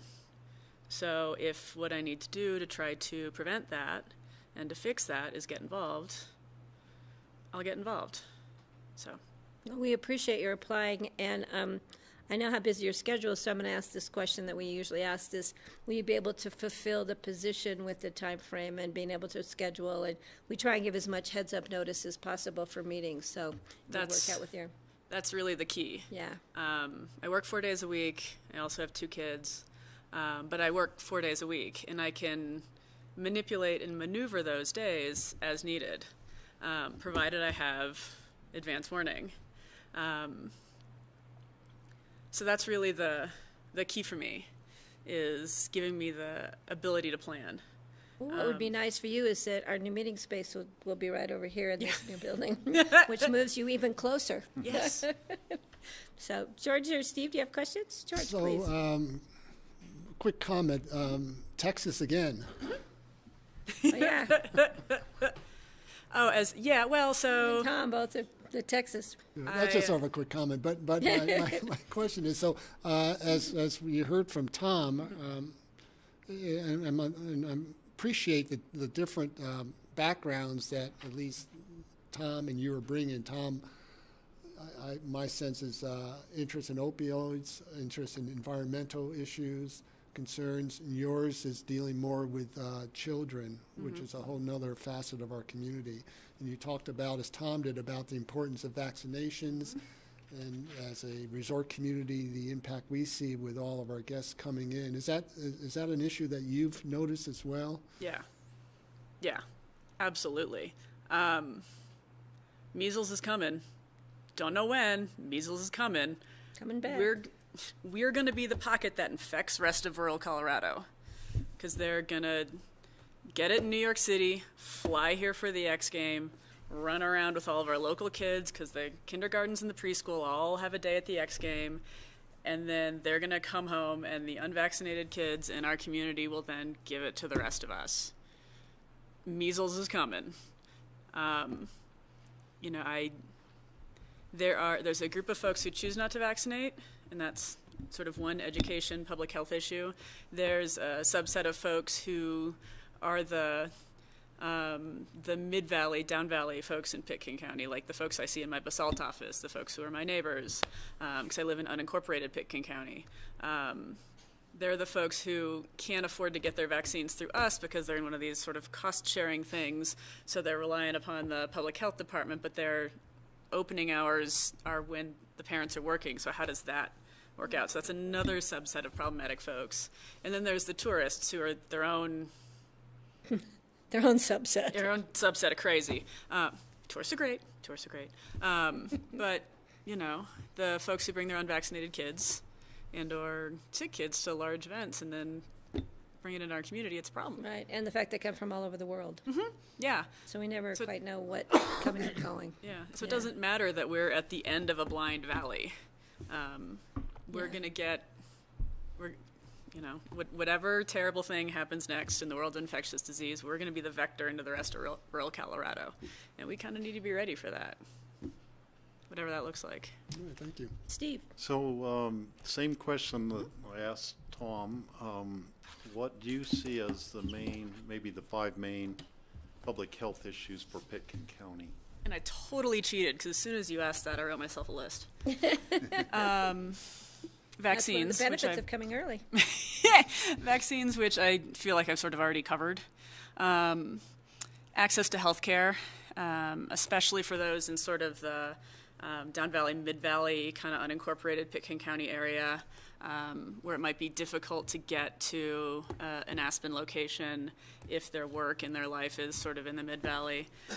So filling that gap between Aspen and Glenwood, because Glenwood is sort of coming in with Valley View, even though they're swearing to Aspen Valley Hospital that they're not, but they are, and there just seems to be a lot of uncertainty in the Mid-Valley, and I think that we would be well served to have a better presence down there, because it's part of Pitkin County. We're at the far end, the uncool end, but that's all right. We like it down there. Preserving local healthcare resources as healthcare on a national level becomes more consolidated. So making sure that the people here have access to MRI, access to CT scans, access to emergency care, access to subspecialty care, at least on a relatively simple level, the basics, cardiology, pulmonology, endocrinology, orthopedics, for both kids and adults. Because if we don't have it for adults, we're not going to have it for kids. And making sure that not everything gets sucked to Denver and sucked to Junction, because that's where the vertically integrated organizations want them. That doesn't serve us. We need to be able to get to our subspecialists without driving 3.5 hours in good weather. The availability of psychiatric care, that's kind of that ties in with the preserving local healthcare resources, but it's almost its own separate issue. For adults, I don't know how bad it is, but for adults, our psychiatric services in this valley frankly suck. They just suck. If I could get a child psychiatrist to the Valley once a month, I would do a handstand and shoot confetti and just generally have a big fat party. We talk about teen suicide. I screen for teen suicide. I find somebody who's depressed. Now what do I do? You get to drive 3.5 hours to Denver. You know, we've got like our handful of therapists, but, you know, if you need complicated medical management of your psych stuff, sorry. But we also don't have the volume for true child psych. So is it our duty as a community to try to support in some sort of creative, multidisciplinary way getting some child psych up here, working with Aspen Valley Hospital and their sort of big endowment, plus public funds, plus some private donor, or just sliding scale self-pay, something to get something up this a ways. And then the last thing on the list is opiates. Yeah, you know, we start giving opiates for major orthopedic trauma in the pediatric age group, and then it doesn't really seem to stop, which is its own problem. I had a family who was giving all of their kids codeine cough syrup. It's now black boxed and frankly been taken off the market by the FDA. And one of those kids had asthma. Like, opiates shouldn't be the first answer to everything. They didn't come to me saying, make my kids cough go away. They said, make them sleep. And I'm like, nah, it's... Yeah. So figuring out how to make it not the first sort of go-to grab for parents and patients is an interesting problem, which I'd be super interested about what you have to say about that. But you know, every patient encounter I have comes in context of the community, and there are some pretty glaring repeating patterns about where we're falling short as a community. Things that we need to be addressing. One more question. The aging population is really maybe the fastest growing part of our demographic in the country and in Pickens County too. And are there any things that you've learned in pediatric medicine that you would be able to apply to the broader population and to the aging population? So it's not so much what I've learned as a pediatrician, it's what I've learned working along, because Aspen Medical Care, as you may or may not know, is this sort of weird hybrid office. Like, there aren't a whole lot of practices in the country like it, where you've got pediatricians, internal medicines, and family practitioners, family practice docs, all, you know, we sit in a line and we talk about our experiences back and forth. So learning about aging and death and dying, and trying to age in place versus using a more nursing home-centric model, all of that stuff is stuff I've picked up over the last 3 years by osmosis and by listening to some of these horrible phone conversations where folks are like, the guy has never filled out their 3 wishes, 5 wishes. They're living well. So now we don't know what to do with them.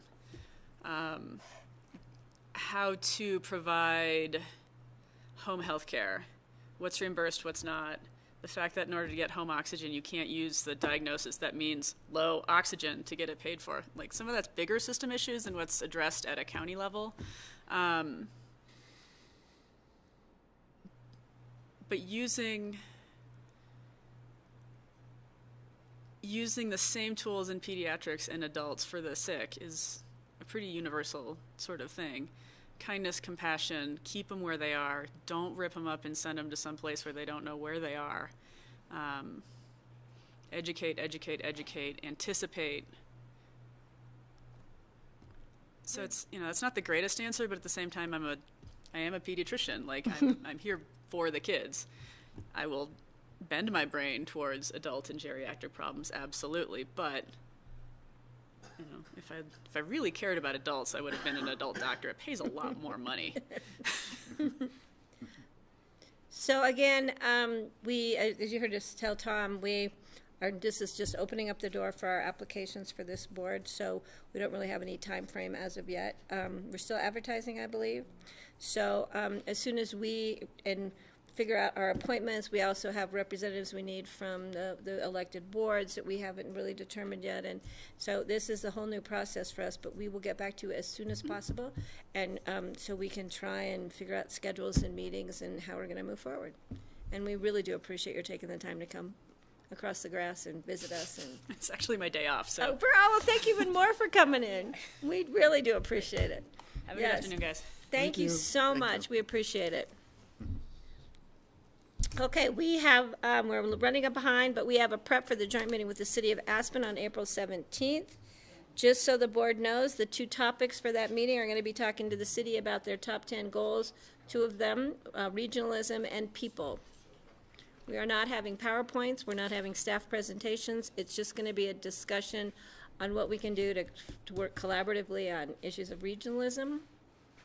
And the people is a little broader. Do you, Phyllis, do you have any input for us on that? No. George. I done it this time.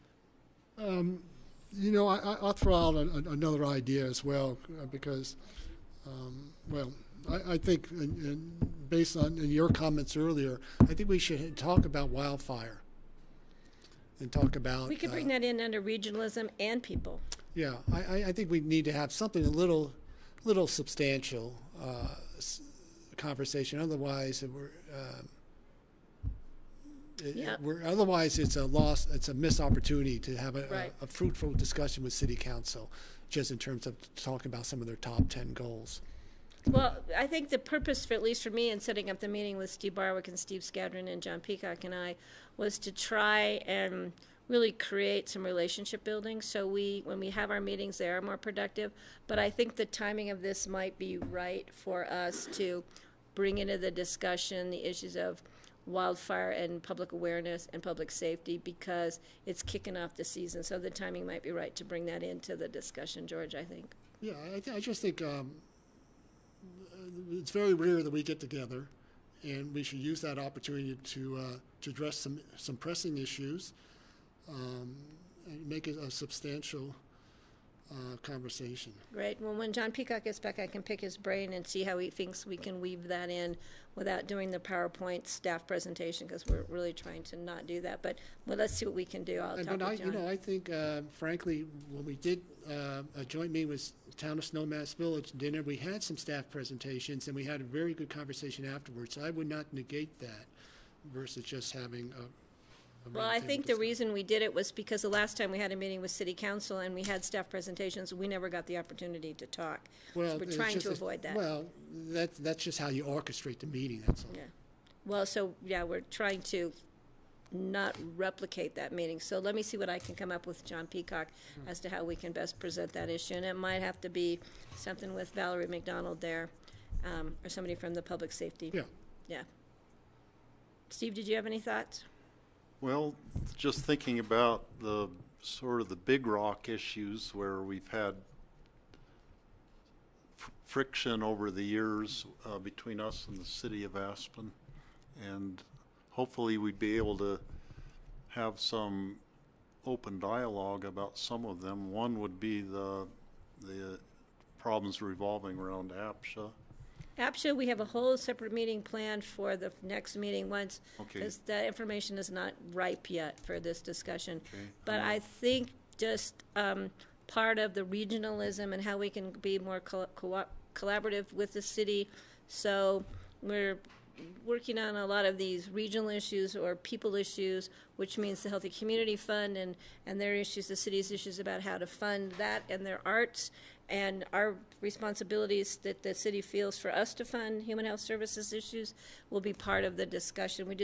John and I haven't really sat down and figured out how we're going to present all of this, but because we weren't even certain we were going to have a meeting when John left, and then Steve Skadron changed the plans, so we're now able to have the meeting on the 17th.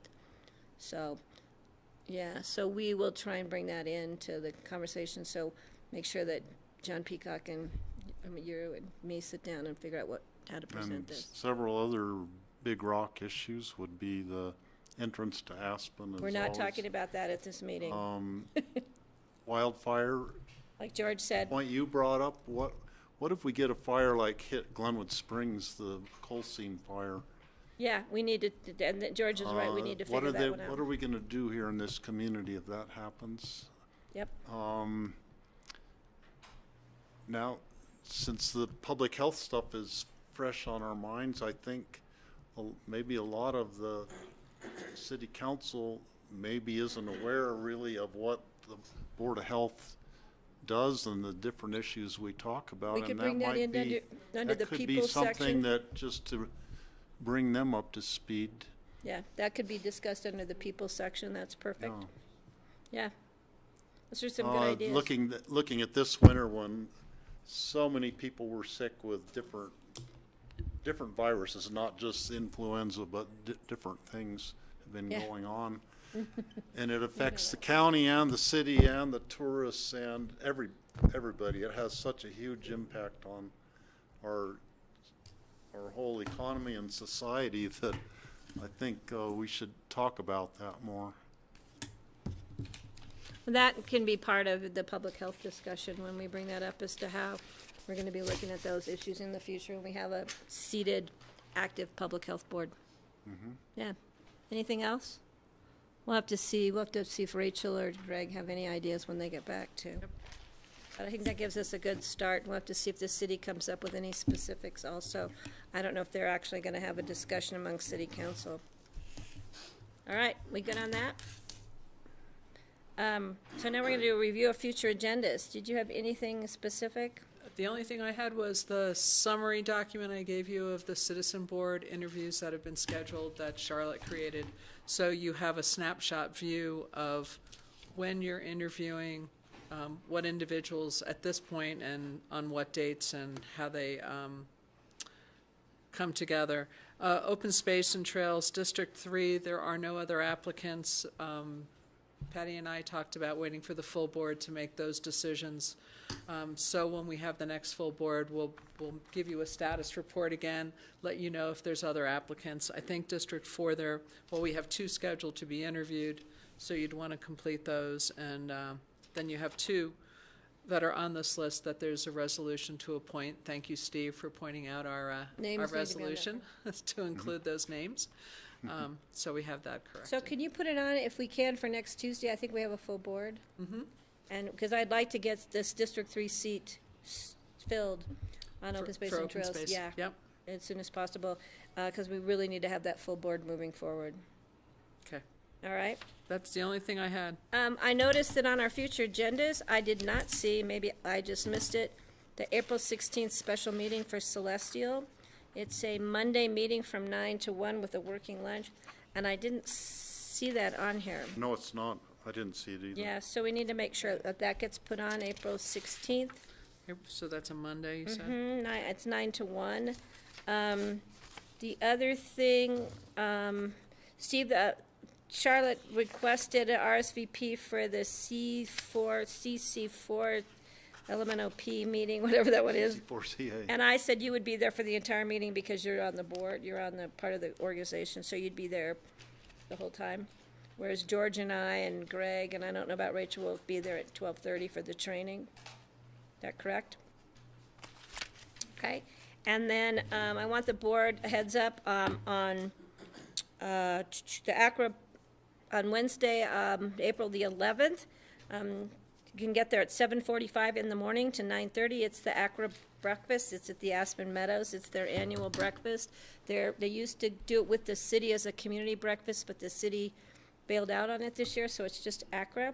It's open to ACRA members or non-members, so we need to RSVP, and Charlotte needs to purchase tickets for us. They're $35. So I didn't know if either one of you or I will be there, and so I would need a ticket and an RSVP. Steve?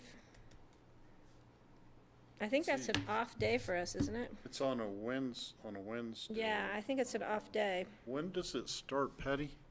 You can start breakfast at 7:45 in the morning. I know I went to that one time and it seemed like a really We do have a regular meeting that day, but our regular meeting doesn't start till noon. So I didn't know, we need to let Charlotte know because ACRA needs to know.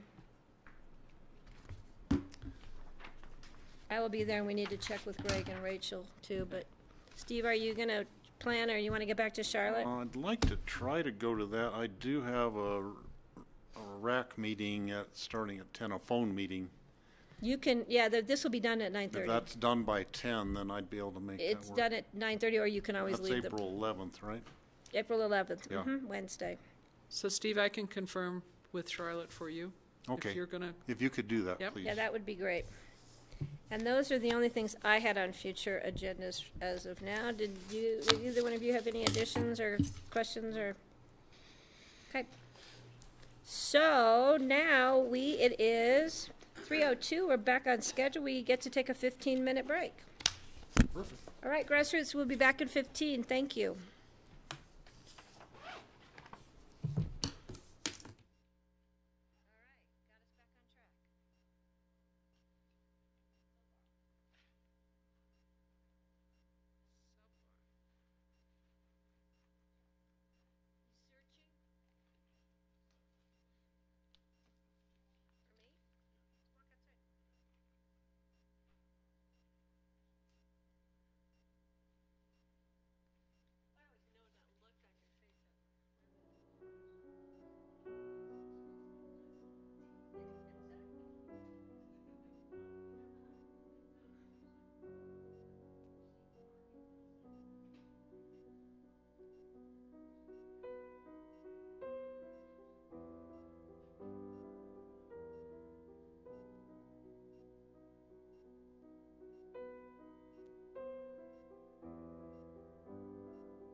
This is the Board of County Commissioners work session.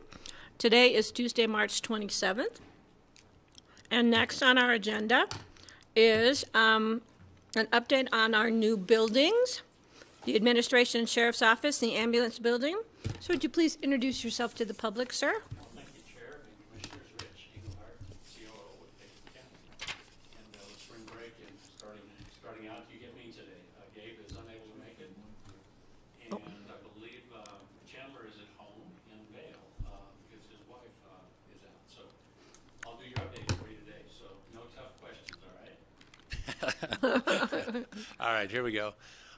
Project update. This is on the building itself. So the plaza, and again, these are broken in the way that we describe it. The plaza is the existing building itself, and then the others couched under addition. So exterior, the majority of the exterior work is pretty well complete, and you'll see some photos in here. Interior, the casework installation is in progress, which means that they're coming in to start putting the shelvings. The trim out is in process, and final paint is completed in the interior portion. On the addition, the exterior masonry complete on the south and west, and you'll see again in photos here that windows are being installed, currently in process, and then the canopy installation in the entryway is starting to take place. It runs linear to Veterans Park. Interior, drywall's in process along with painting and tile installation, so we're moving well on the interior portion of it. As far as site and utilities, so utilities are all complete, and the north drive is in process, and we've had a change in the way that we're approaching the snowmelt side of that, and it has to do with dealing with the city and their future projects. So you're going to see in a photo here that we're going to take our snowmelt down to our county line, and then we're working on our IGA with the city that they'll pick it up from there and take it on out to their right-of-way, because they're going to have to get back in there and do some additional utility work in the future. So we're having to kind of change that, but that'll come about in an agreement with the IGA. So here's the addition, the south elevation. What's highlighted here are the canopy footing. So there's been concrete poured underneath here, and the rebar is in place now to support the structure that is going to come off of this wall and run out towards Veterans Park. So that'll be the canopy entrance. So that's taken place, and we were just updated in our construction meeting that I just left. They're currently putting in a lot of these windows on the back side, on the curtain wall is what they call it. So those are all starting to go in.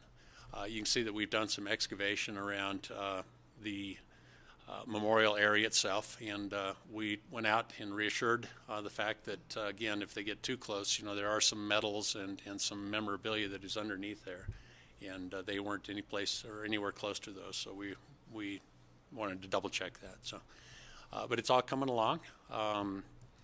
Here's a shot of the west side, and you can see the windows are being installed here. These are still lacking windows, but you can see the beautiful block work and the brick is just it's really nice. Just exceptional. Yeah, it's really looking nice. Here's an interior view of the third level, and this is standing on the backside looking towards, this is the administration office here, and BOCC's rooms are tucked back in here, but this is where Charlotte sits back behind here. There'll be a door here, and this will be windows. This is an IT room here, and then you enter the attorney's offices over here on this side. But you can see that this is all natural light because the skylight has been put in place here. So it's really going to be a nice natural lit area. And then you've seen the handrail and how decorative that'll be. So it's really starting to come along. This is the sheriff's office. You can see that the painting has taken place there. Wow. And a lot of these floors already have the grid work put in place. So, the wiring is there. It's just a matter of finishing it up and then setting those panels in place. So that'll go rather quick. So some casework installation.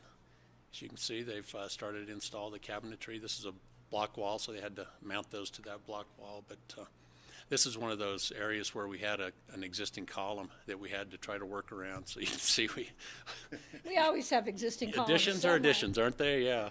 So, and then this is what I was talking about earlier, is the snow melt. You can see that this is our property line right here. And so this will all be concrete. You can see that they're laying the tubing in place, and this will all be on concrete and snow melt. This is the entrance into the county side of it, and then we're looking down from up above, so our entry is down here. So that's coming along. This is going to be poured on Thursday. They're going to look at starting to pour the concrete there. And then the city, we're going to probably asphalt from this section on out to the right-of-way with a 3-inch lift, and then at the time that the city comes in and has to redo all this work associated with their city project, they'll come back in and then complete the remainder part in concrete and snow melt. And we'll take all the tubing out, the manifolds are in place, all they have to do is tie on and extend out to there. So I have a tough question for you. Okay. What happens with that if the city doesn't do their next project? Well, what we'll end up doing is in our agreement, one of two things are going to happen is that they'll have to be put in permanently in some fashion. Right. I mean, it's going to have to be done because the asphalt won't hold up. If they elect not to snow melt it, which we are hoping that they do snow melt, if they don't, we're going to put something in the IGA that they'll be responsible for any of the snow removal there, and then I'd like to try to see if we could get them reimbursed for 50% of what we put in here. Yeah. Because this whole thing was supposed to be shared 50-50, and we're working really well with them and having these kind of dialogues. That I think what will happen is that we'll pay 100% of what's happening here. They'll pay 100% of the next section because it's almost totally equal in square footage, so it works out really well. Well, and my concern is the time lapse. Yeah. We need to have some kind of, because the cities, with the lawsuit that's going on, it could be years till there's even a decision for them to move forward.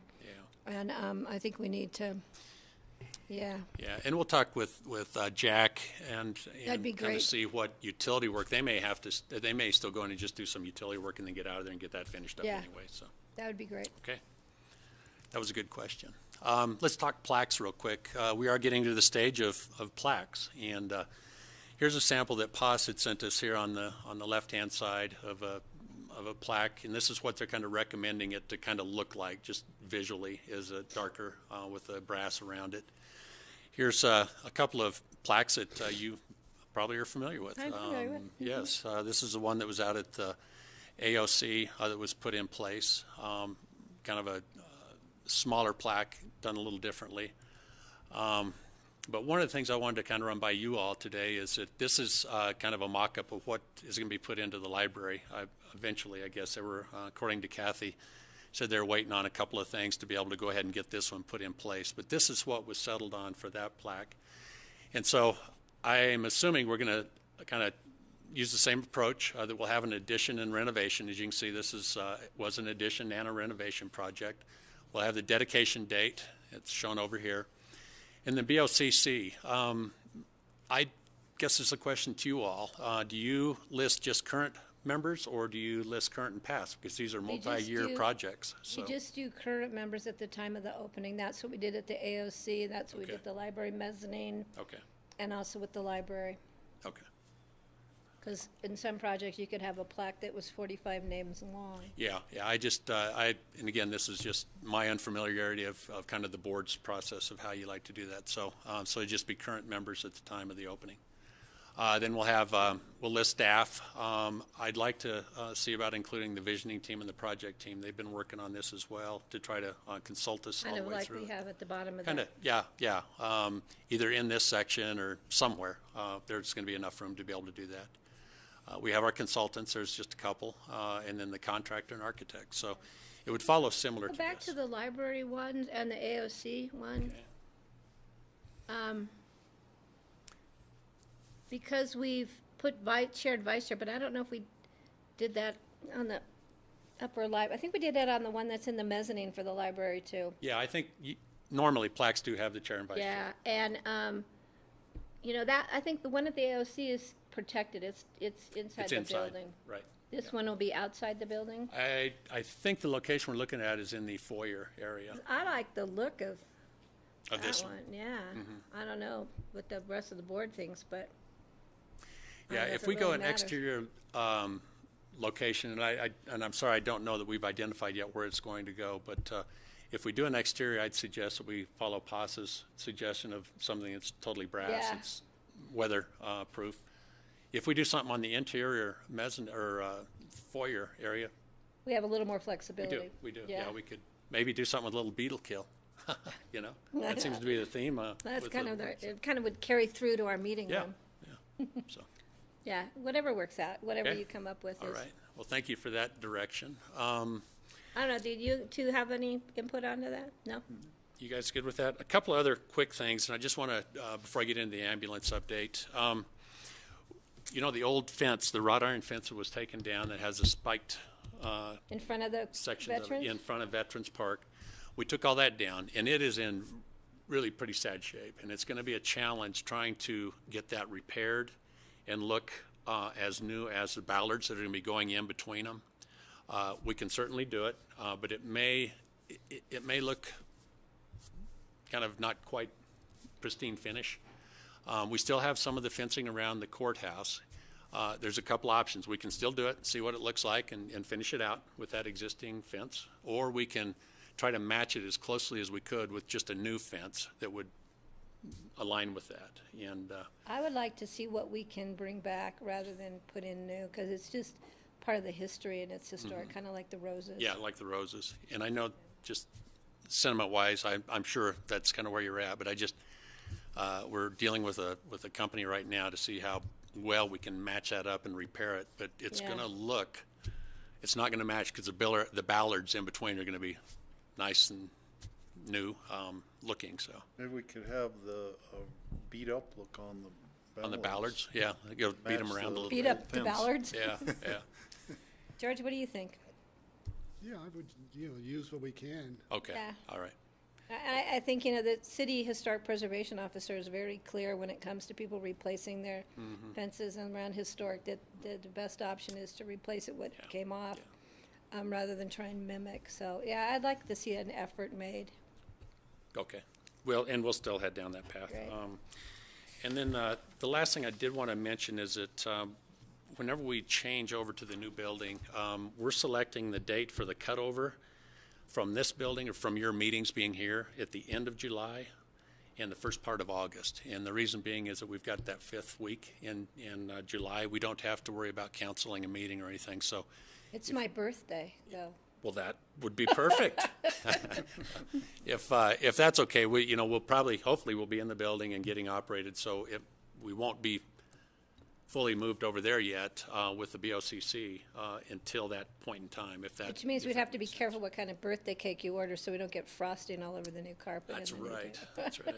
So if you guys are okay with that, I think it'll save us from really having to mess things around or move you down to Basalt or something. So, okay. Yeah, no. So looking at August 7th, does that? Now to be, your last meeting in July is the 25th.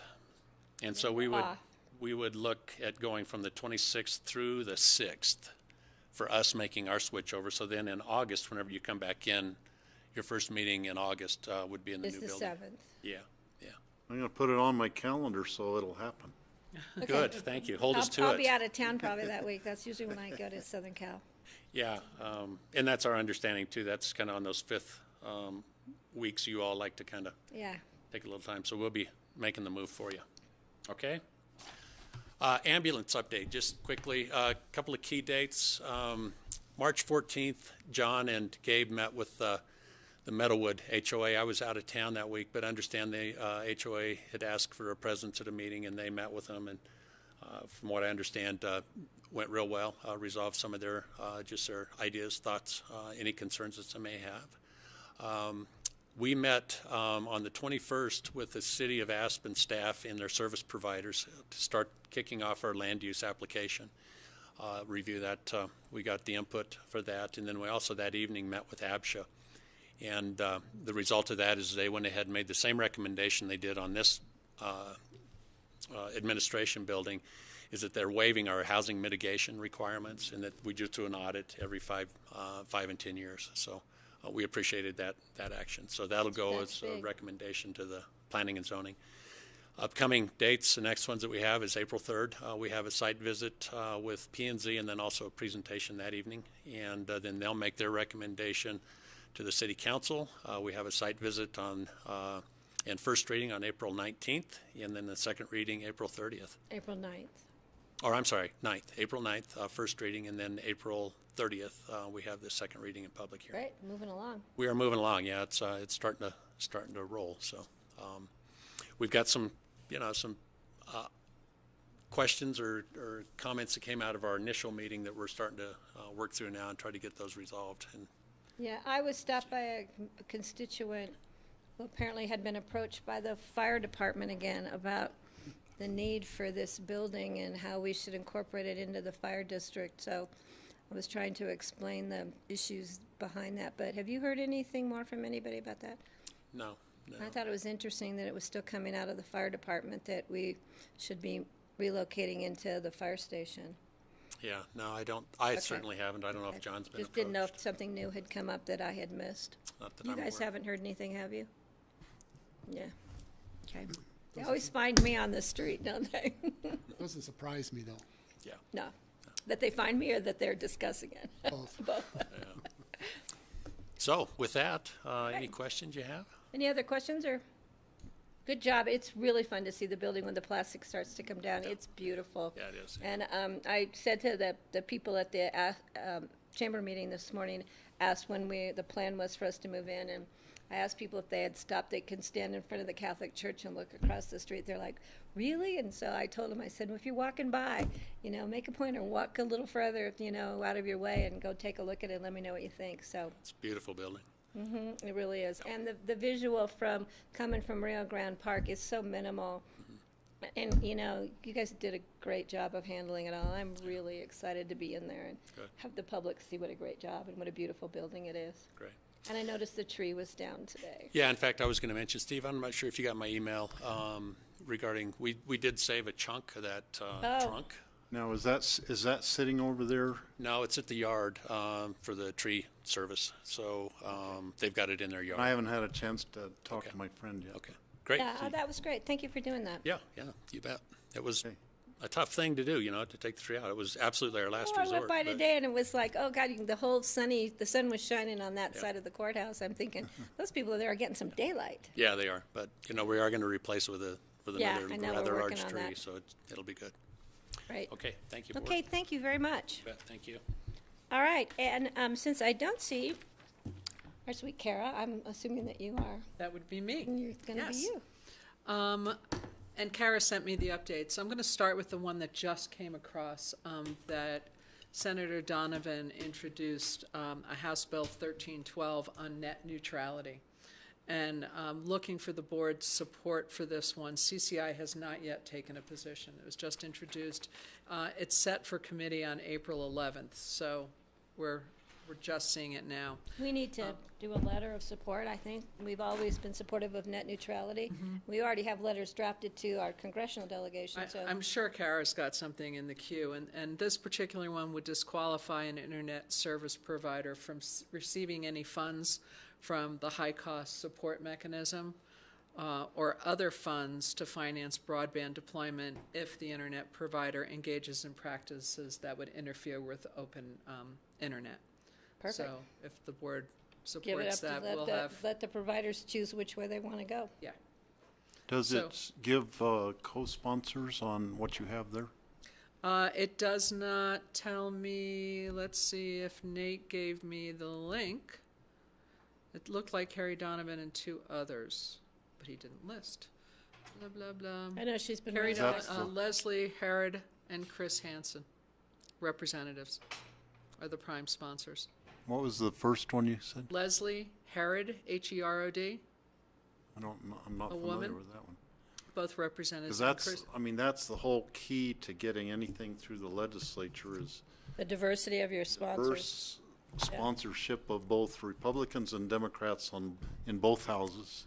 Then it has a good chance of. Yeah, I think there's kind of a bipartisanship support for net neutrality. Yeah. Yeah. And that doesn't give me that information. And then just the other bills that we've been watching. Scroll down. The long bill for the Senate, for the state budget. It's making its way through the House and the Senate, so there's not really much going on. It's just inching its way forward. Senate Bill 001, the transportation bill. It had some minor changes at the last minute that provides $500 million in general fund for state transportation projects for this fiscal year, and another $150 million for 19 and 2020. $500 million for this year? Wow. Oh, for their fiscal year of July through. Right. And then most importantly, delays the referral of the bonding question until 2019. So any voter initiative would be outside of the State House. So that's what's going on there. And then healthcare initiatives that we're tracking. House Bill 1205, the high-cost healthcare insurance subsidy. Right now it's pending an appropriation. $6 million cost will have to compete with the other priorities for the $40 million of the state budget surplus. House Bill 18-1311, the single geographic rating. Rachel is set and planning on testifying on April 5th regarding that. And then the healthcare reinsurance program, it's currently in draft, and we'll watch and see when that is introduced.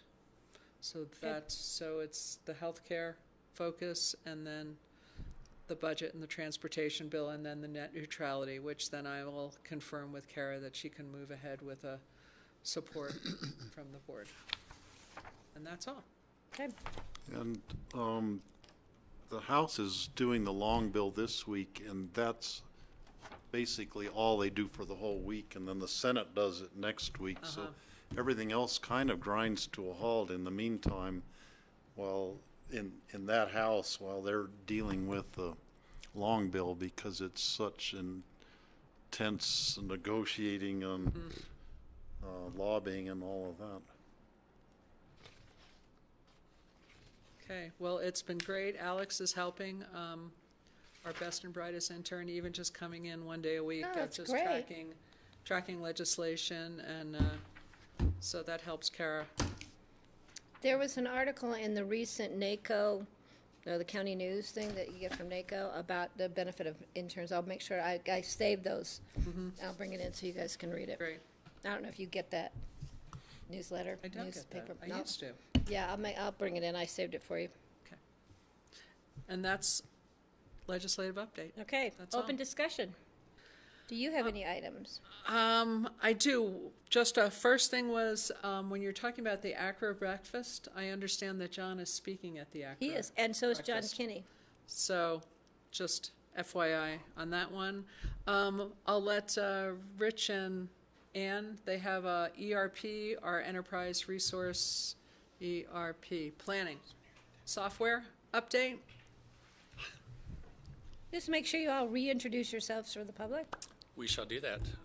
Chair, thank you. Rich Engelhardt, COO, Pitkin County. Ann Driggers, Finance Director. Connie Baker, Budget Director.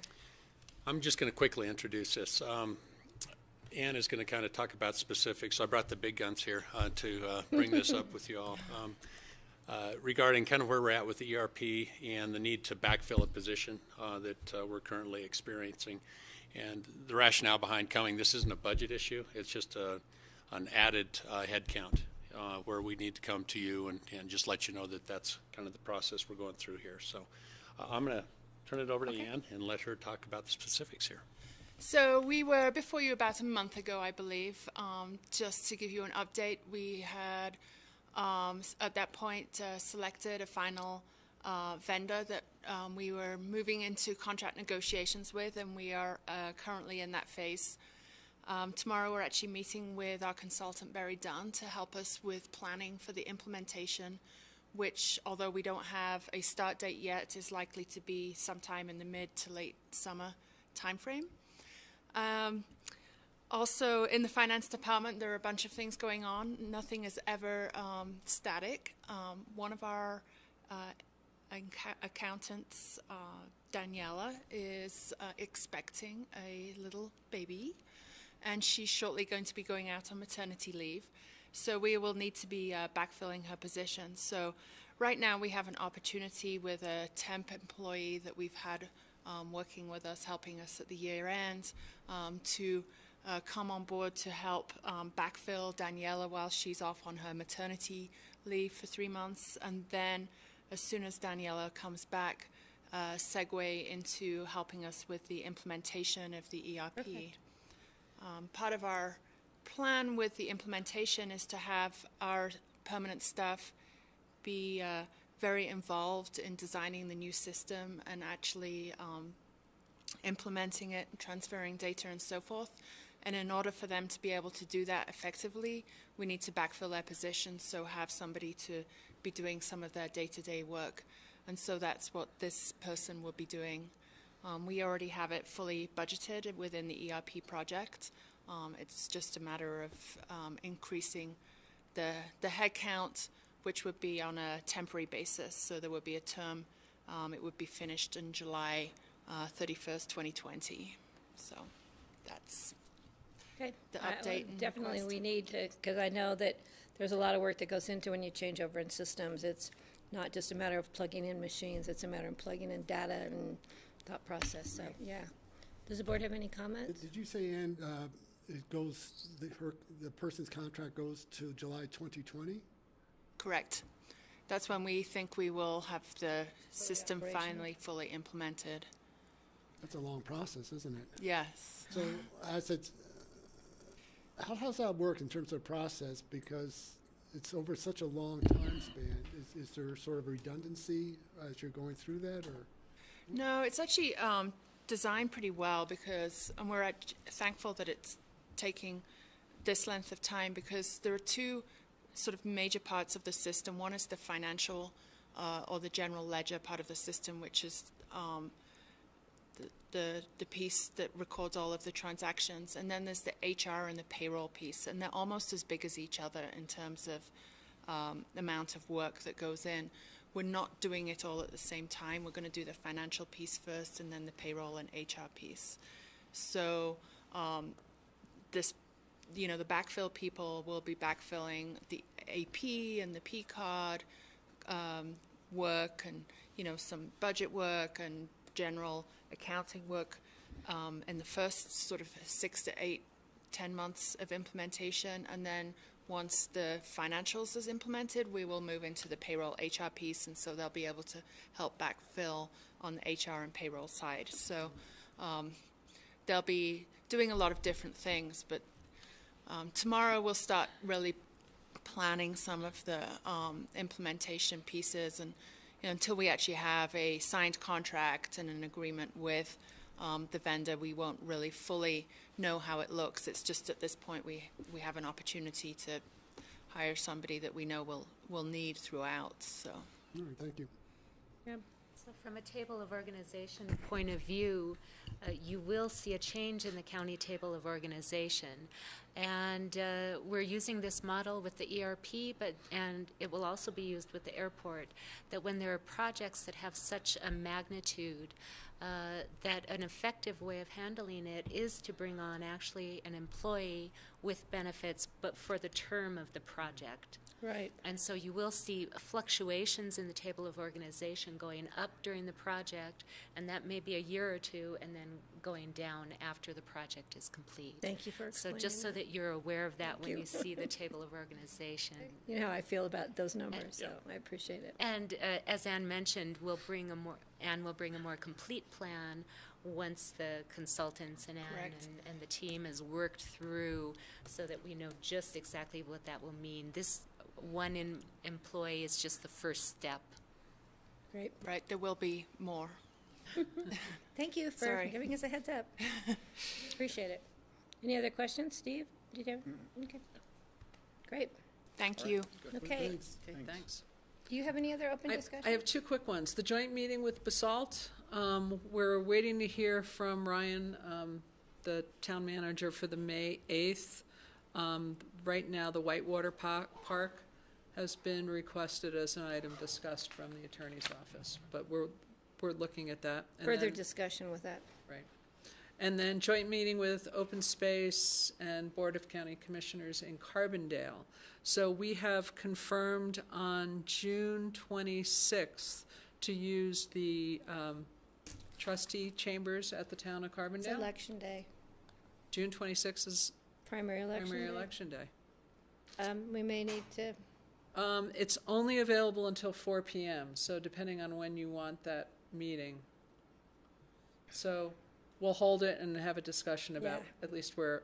Just see if anybody, we don't know what's going to be on the primary election as far as Pickens County. Right. So I may or may not be able to. Right.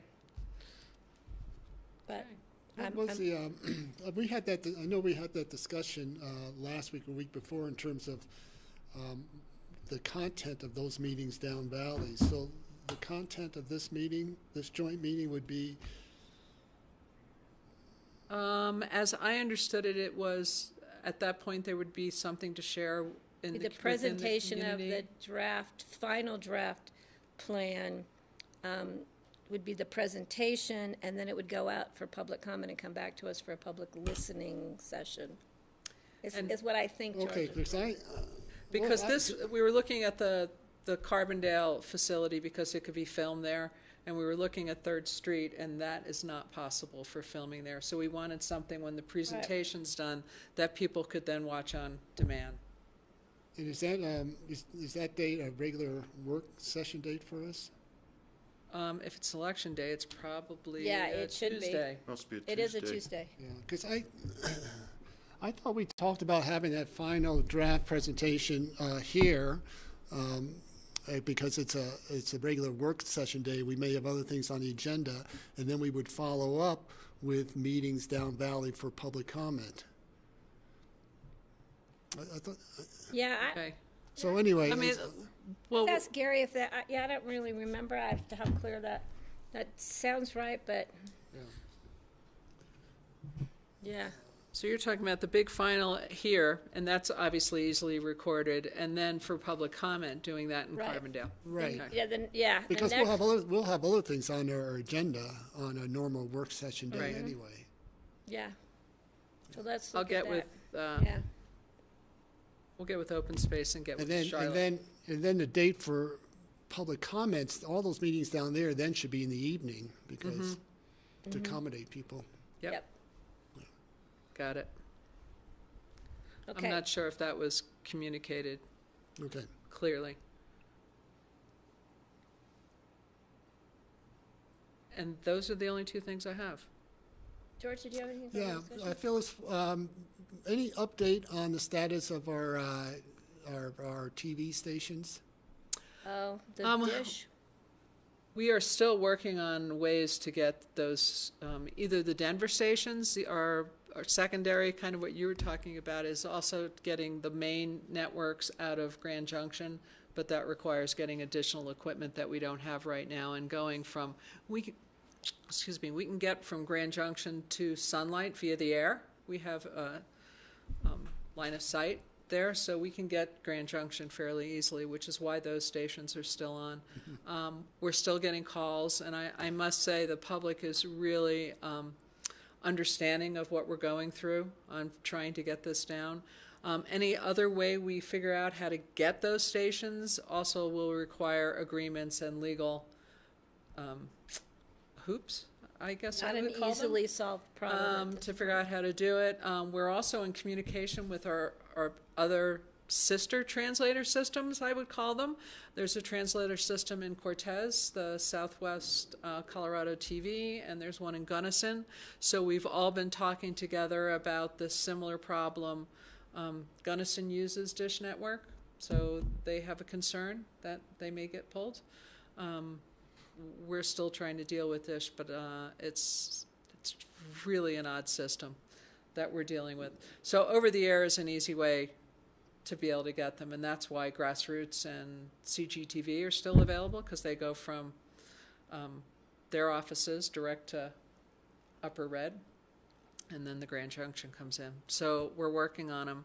We're also trying to keep track of where our phone calls come from. We've had about 50 citizens contact us. I'm going to say a little less than half are coming out of Pitkin County. There's a large population in Carbondale who have cut the cord with cable TV and use our translator system. I have one to add to that. I got a call from a resident up the Frying Pan who's in Eagle County. And the concern was, why is Pitkin County being asked to pay for this 17,000 customer when you've got customers in Eagle County and customers in Garfield County? Why are they pitching in? And I didn't know the answer to that. You know, when Dish looks at it, they wanted to know what our subscriber numbers are. Well, we don't have subscribers. We don't charge for TV. So that's where there's like, well, you have 17,500 residents in Pitkin County, so That's you what we're need gonna to charge pay. you. That's what we're going to charge you. We're going to charge you for all those.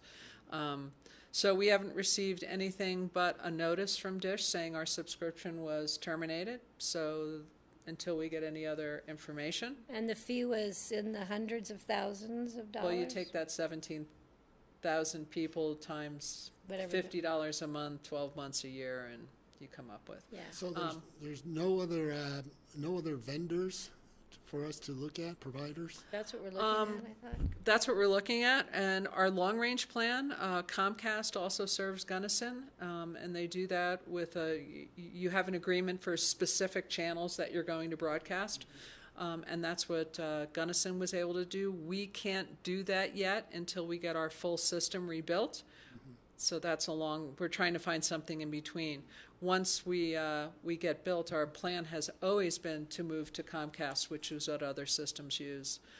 We've also joined the state CCUA, which is Colorado Communication Utility Association. So we're a member of that organization, which is mostly the PEG channel of all the governments in the state of Colorado. And we're looking now at joining the federal organization, the national organization, just because there's so many resources out there. And I don't think we've ever really played a proactive part in how do we do this. And now that we've been hit with this loss of stations, we're trying to be proactive and look at all of our resources and see what we can do. So we discovered it's not easy. Yeah, I'm sure. But you don't have any sense in terms of time frames? No, and we're trying to keep our website updated at least once a week at the end of the week. If we figure anything out, if we anticipate a date that we can get at least something expanded, we'll put all that information on the TV-FM page. The home page for that, if someone goes to the county departments, it goes to TV-FM. Right there it says outages, and it lists the TV. We're also trying to get Colorado Public Radio back on the air in Aspen. That's been off the air for a while. We had some failure of equipment, and we've recently discovered today when they went to use our snowcat, we believe, has been stolen from Red Mountain. So the lock wasn't changed, so we have a police report in, and we're attempting to it's not a small item to hide. I know. So there was, I don't know if you saw the news article about a snowcat from Minern was stolen, and they found it in Grand Junction. And it was by somebody, a neighbor saw something suspicious, like this thing on a trailer, and then the person hid it. But they got the address when they went there, and this snowcat. Maybe they have another one parked there now. It had been stolen from a guy in Minern, was found in Grand Junction. It's not your usual thing to So steal as a that's snowcat. an unusual, maybe there's a ring of snowcat thieves thinking they're easy marks to get. Yeah, because that's a hard one. You have to move it off Red Mountain. yes, you do. But a trailer would be the way to do it. I mean, that's how we get it there. It Still just have takes to bring so it long. down through the neighborhood and drive it through town, but maybe nobody. So interesting. That's a bummer. So Phyllis, yes, it is. We do have a mule, not a animal mule, but a vehicle mule that they're going to go up tomorrow, and hopefully, because the equipment had to be sent away and get replaced and get fixed, and so it comes back. And then today we learned that. So it's been interesting times in TV and FM. So I don't know if you saw my email response about the way that the television signal used to get here. Right through Kremlin. Was all by translators all the way from Lookout Mountain by Golden to somewhere by Kremlin over to Sunlight and then into the valley. Right. And Fraser that Valley. was probably an old system, but Yeah. maybe we'd have to go back to that. Well, we used to get them out of Grand Junction before when we did a survey, and people really wanted the Denver stations versus the Grand Junction stations. Yeah. So we can always go back to that. The Fraser Valley also has a TV system, a translator system. So we're actually odd. They're all TV and recreation special districts. So it's an interesting structure that they all have in common and we don't. So So you're either home sitting on the couch or you're out running around in the forest. So I'm not sure how that happened, but we all were created in the 60s when the only way to get TV into rural areas in the West was through a translator system. So, yeah, I've learned a lot about this that I never knew that I would know. Another thought to consider would be, I know it was mentioned that we'll probably all be streaming our TV things off of the fiber optic cable within 10 years or something anyhow, and maybe this will accelerate getting to that point. Just bring it in through through whatever Comcast line or the CenturyLink. Well, there's a lot of people that have eliminated their cable service because they have internet and they can get a lot of what they want off of internet. But if you want local news or then you can get that through our translator system. So that's been an interesting kind of evolution into what I think you're talking about. But if you want to get local, the translator system gives you a way to get it for free. So, George, thanks for asking that question. There was a lot there. Yeah. There was a lot there. And Grassroots is recording this. Yeah, so everybody, the people out there, hopefully can, it answers a lot of the questions, I think. Did you have anything else, Phyllis? That's it. I have a couple. Steve, did you have any open discussion? No, not today. I was approached by Joey DeSalvo, the sheriff. He is, does every year he does the Sheriff's Cup at the golf course. It's scheduled on Sunday, June 24th, and this year it is to the benefit of Huts for Vets. He is asking, he went to the city of Aspen. I believe the city of Aspen waived part of the fee for the golf course up to a tune of $10,000. When he went before the city, the first question asked by Councilman Frisch was, what is the county contributing? Joey explained that we had contributed in the past the van, every one of our vehicles, and the monies that we were putting into the restoration of Veterans Park. I also mentioned to Joey the money we gave towards the Elks Club for the revamping of the ramps. But Joey would like the board to consider a donation. He is asking that we look at a donation to this opportunity for the Sheriff's Cup in the amount of $2,500. I said I would bring it up to the board for the board's discussion. If you would like to have Joey come when we have a full board and plead his case, he is more than willing to do so. Well, I don't have a problem per se. It's a good cause. My problem is similar to what the city council's problem was, is coming to a funding request out of cycle. And I don't know if Vets for Huts applies through the Healthy Community Fund or not. I did follow up on that. And but this is out of cycle, and it's a bad precedent in terms of other people coming in and asking for donations and grants. So that's my problem with it. And that was the same problem the city council had. And I agree with the city council that and Joey knows enough to be able to understand and follow the process. Well, Joey did say he would like to see Huts for Vets come in under the Healthy Community Fund. I said they'd have to go through the grant process. I talked with Mitzi this morning, and she said she has talked to, who is it that does it? It's Paul Anderson. Paul Anderson. For the last 2 years, and this year he had the application, but he didn't meet the deadline. So she's going to work with him for next year, and I meant to pass it on to Joey today. But Joey is not looking at this as anything having to do with he was hoping we could take it out of our discretionary fund, and I said, well, it's early in the year for us. But so would we like to have this discussion with the full board and have Joey? Okay. I think the full board for sure. Yeah. So let's bring this back, Phyllis, and we need to contact Joey and make sure he's here to present his case. I just was the messenger on that one. As you know, George, when you're chair, you get to be the messenger for a lot of things. And that's all that I have. So we can move forward to our next presentation, which is the library. So please come forward. And again, the little red light means your microphone is on, and when you speak, the microphone needs to be pointed right at you, just so you all know. And please introduce yourselves for the public, and welcome. Thank you. Thanks, Patty. I'm Kathy Chandler, the library director, and I have Natalie Crick here with me, who's the head of circulation for the library, and Genevieve Smith, who's one of our collection development librarians for several major components of the adult library collection.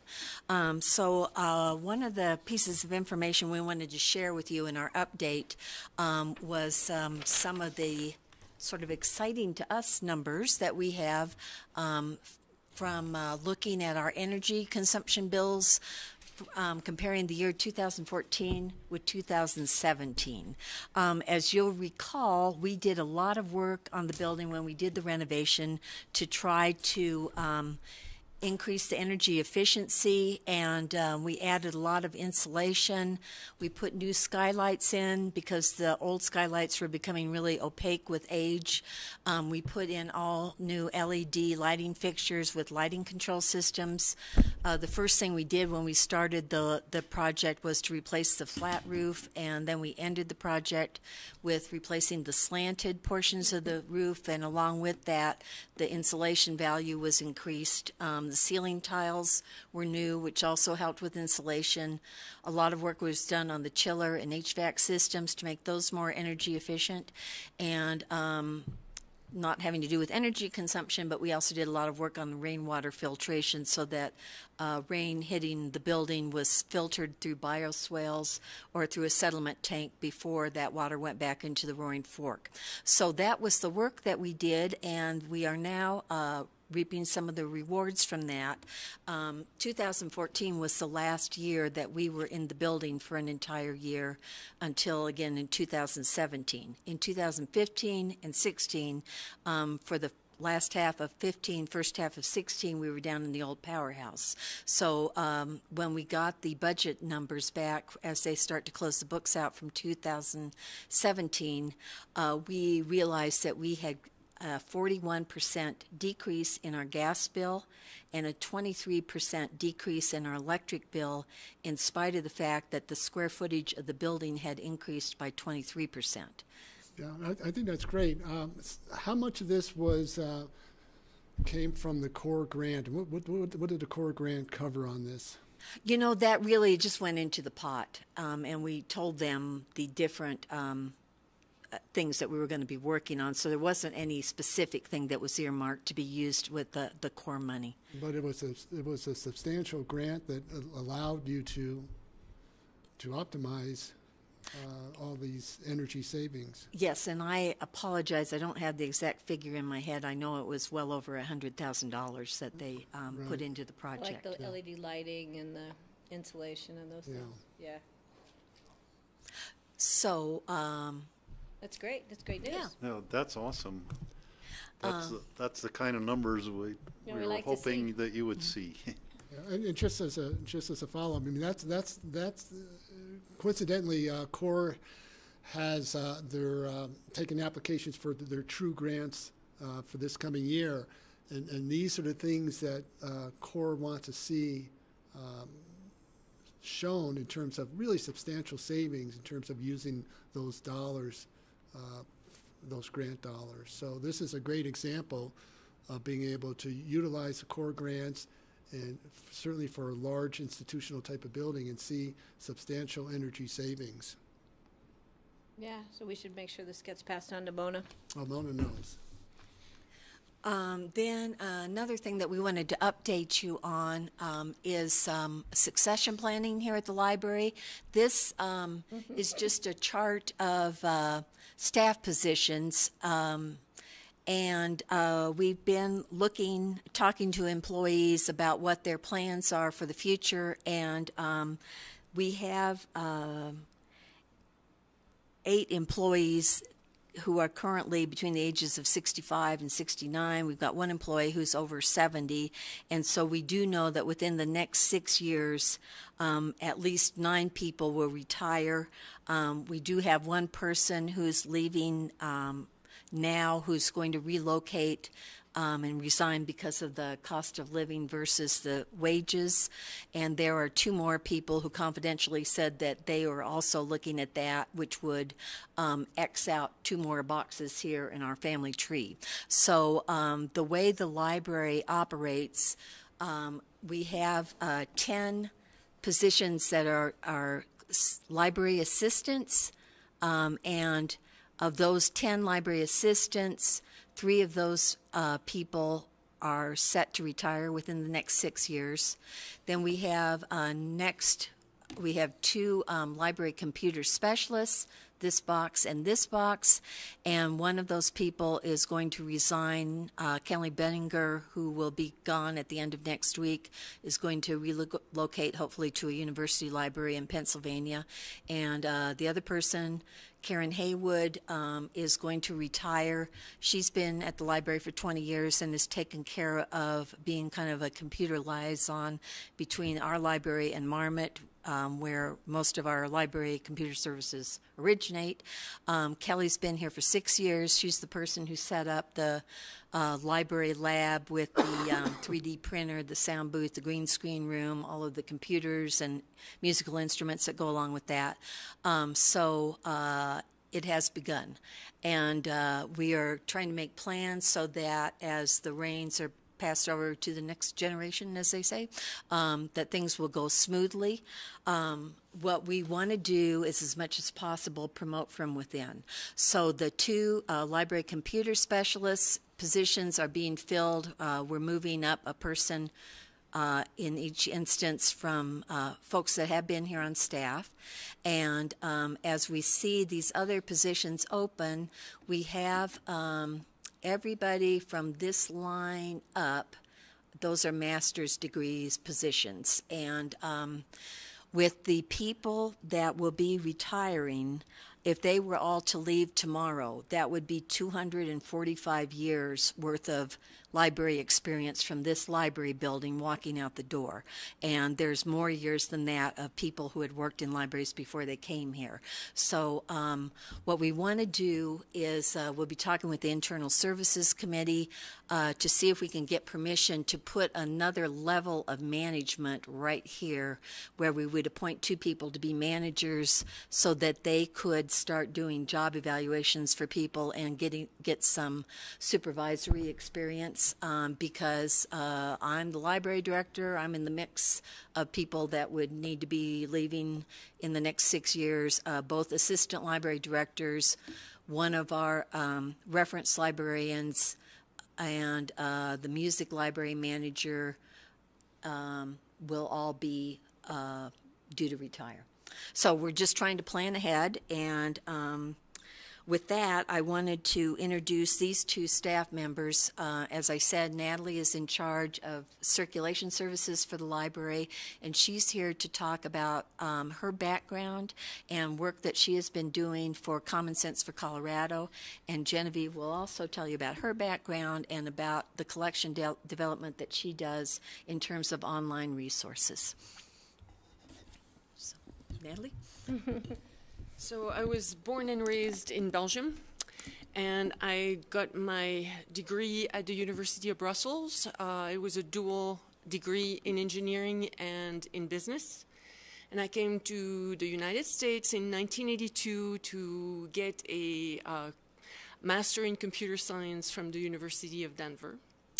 And I started working fresh out of DU at AT&T, which was on 120th and I-25, an area that has changed so much. I came to Pitkin County Library in 2005. I've been a part-time resident of Pitkin County since 1989 and a full-time resident since 2004. I now reside in Aspen, and so it's very convenient to walk all over town to work, especially. And so what I do at the library is my first role is as the circulation manager. I ensure that patrons who request items from the different networks that we are part of, which is Marmot and Prospector.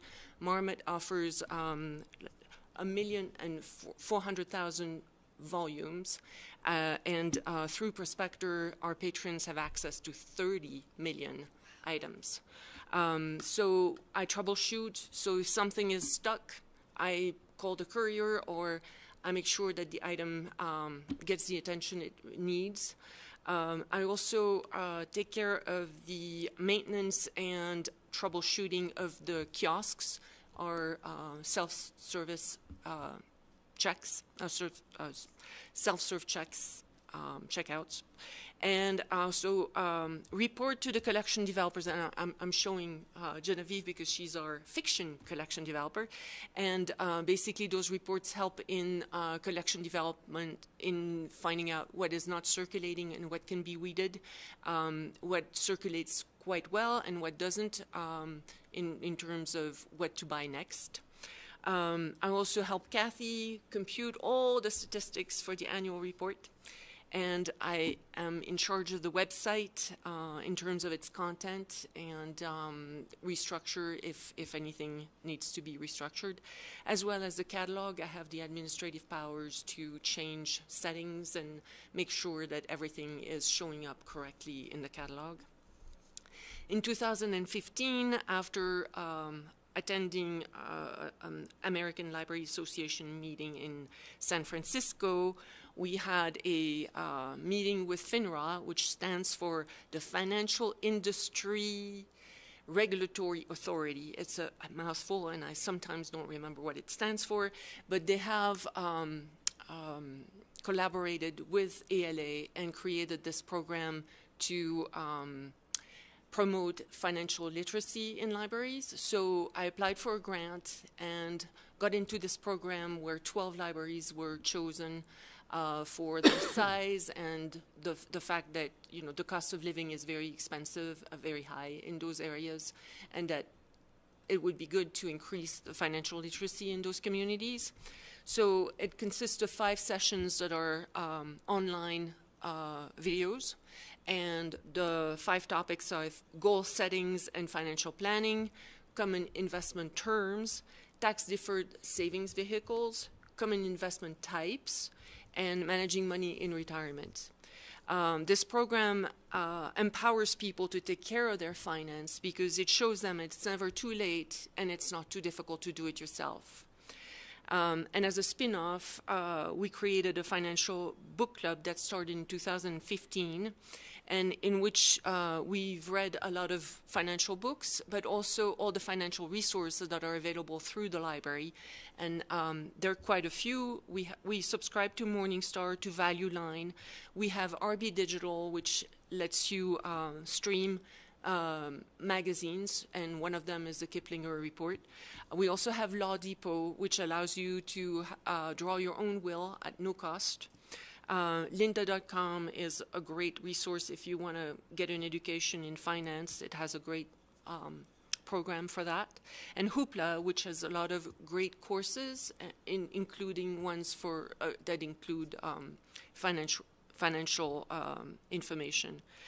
And in last November, we had a program at the library to highlight how you can make your money last in retirement. So we had a meeting on Social Security, one on Medicare, one on all the financial documents that you should have ready before you die, one on Senior Safe, how to avoid and avoid financial fraud and identify scams.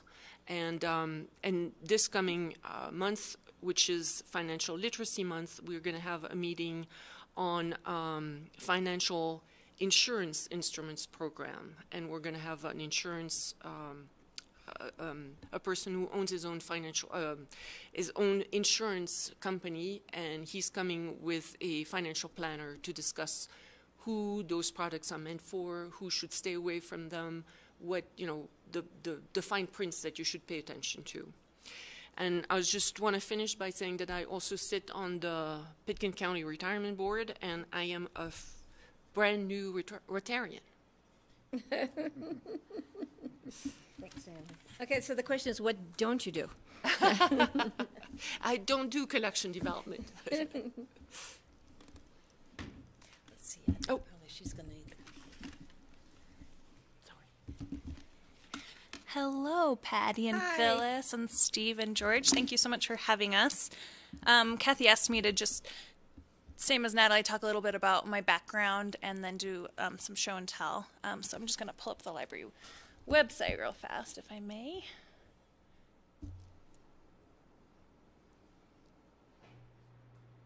Oh.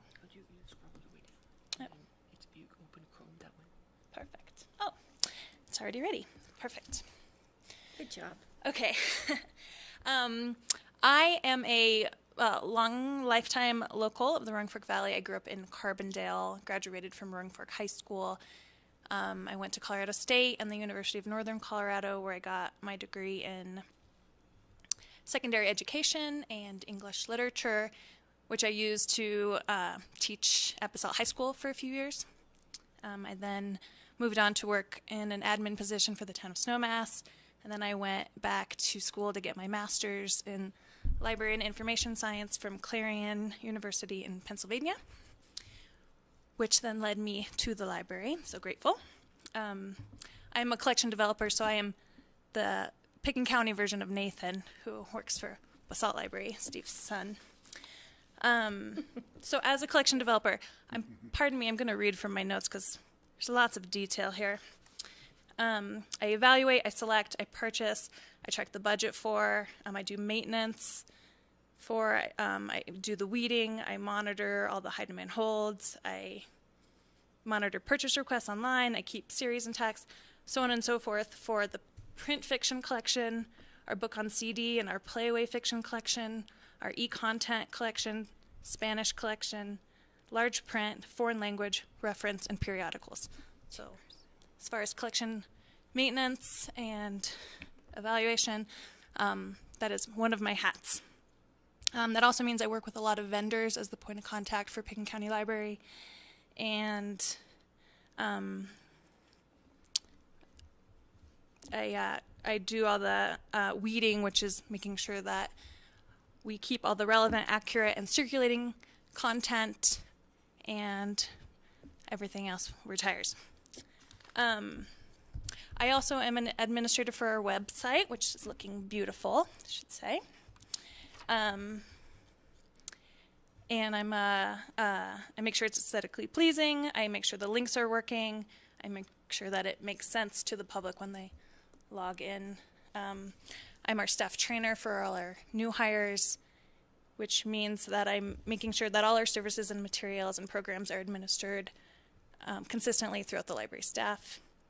I'm a book club moderator for Books and Brews, where we have had upwards of 75 members. And I also, that's about half my job. The other half is working with the public one-on-one at the front desk. But what I'm here today to tell you about is our online databases. And I'm just going to do a quick show and tell. We have so many. If any of these intrigue you, please get in touch. We can go more into them. I know they're going to. The first one, we're just going to go to the library collection, download and stream. These are all resources you can stream to your mobile device or computer. Wow. You may be familiar with some. We're going to start with Overdrive.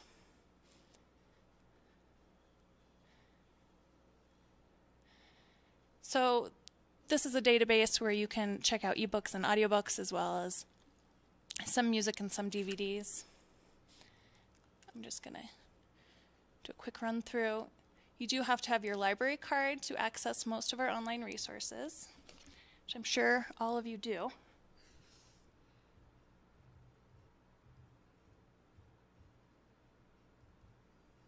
She has hers memorized. I was going to say, but I couldn't do that. Yeah. I'm impressed. So with Overdrive, you can check out 5 ebooks or e-audiobooks at a time. Our collections include, we're going to start with some new ebook editions. These are all new, popular titles that we try to get copies of as digital resources to go along with our print resources. Wow. We also, these are all the subjects you can look for content under. I'm moving a little bit fast, but I want to respect your time.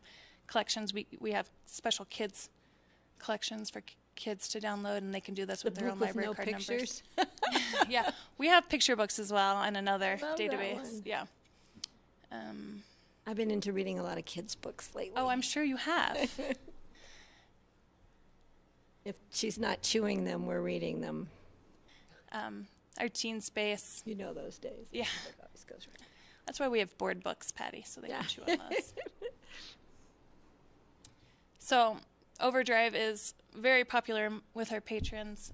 Another new one, which means we've only added it in the past 6 months, is Hoopla. Hoopla has expanded our collection greatly. Hoopla is great because you don't have to put books on hold. You get them immediately. I'm just going to log in real fast.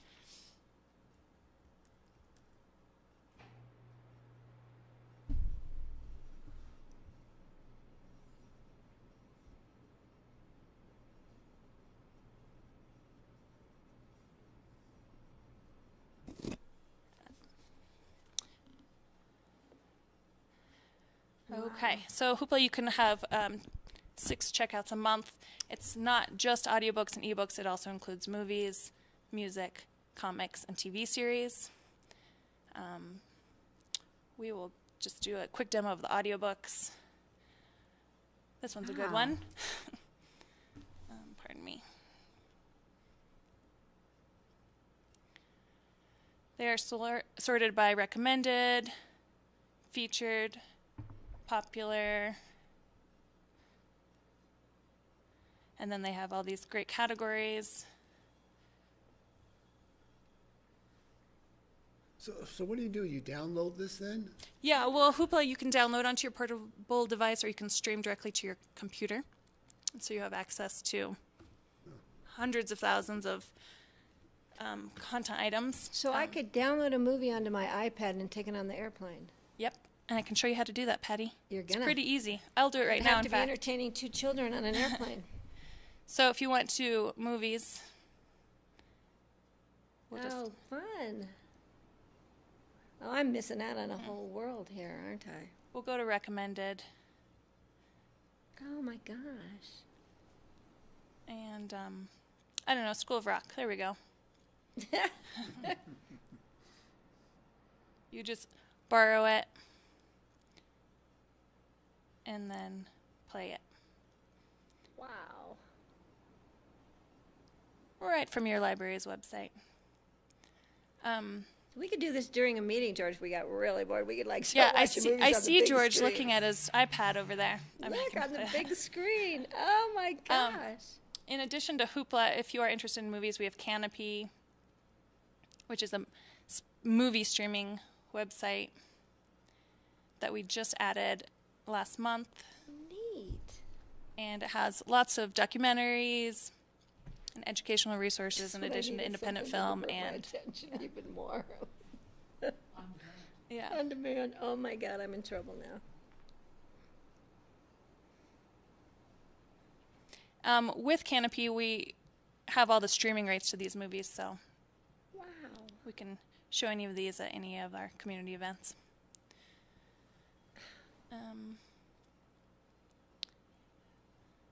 That is so. RB Digital is the magazine streaming site that we subscribe to.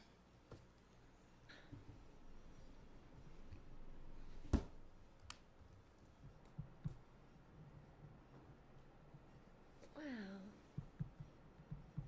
And I'm just going to log in and show you how easy Can you it go is. to old, like, filed issues, like of the New Yorker, like back to the one that they covered in Superfund of 2000 and what was 1991? I don't believe it goes all the way back to 1991. To the but we olden can take a days. look. That's okay. I think still have the it'd be hard better copy. with EBSCO on that one as a Yeah. shot at getting back that far. Yeah, I actually have the actual magazine preserved, but it's kind of fun. Sorry, I'm trying to remember my... You want me to? What is my login for RB Digital?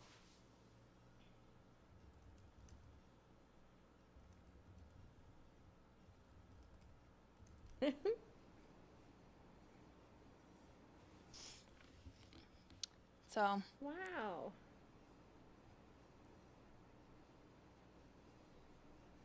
easiest checking it out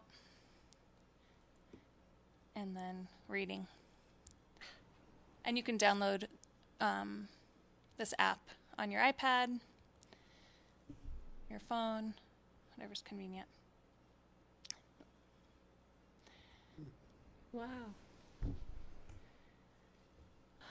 All right, it's almost 4:30. I have a lot to show you, but I'm not going to go through them all. I did want to let you know that we subscribe to so many great databases, and our patrons love them, use them, and thank you for your support. You can and go being on the able to do county this. website and peruse all of these different things and pick and choose whichever one you want and get yourself into total trouble when you're supposed to be doing the dishes and cooking dinner and you're reading a book on your iPad. Well, we won't tell on you. But so the download and streaming resources that I showed you today are under download and stream. We also have Ancestry.com. We have Lynda.com. We have La Depot. Oh, we have Birds of North America, which can I just show you that one? I'm sorry. It's so great. So that's under research. I just sent my DNA away. I'm waiting for it. Have you done that? So cool.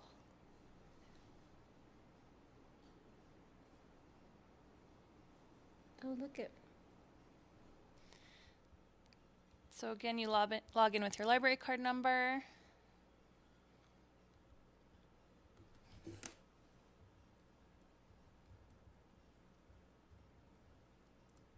Oh, this is, of course, on Grassroots TV. That's my library card number, everybody. You're going to have to change your name and your library card number, I think, Genevieve. It didn't give out her. For all the birders in the valley, which I know there are a lot, this is such a great resource. I'm just going to show an example. You could search for a species, I guess, here. So I'm just going to. Do you have one that you're interested in that I can look up, or? Steve's got one. American snipe. American? Or common snipe. Maybe just put snipe in. How do you spell snipe? S-N-I-P-E. No matches. Well, just scratch the American. Just put in snipe.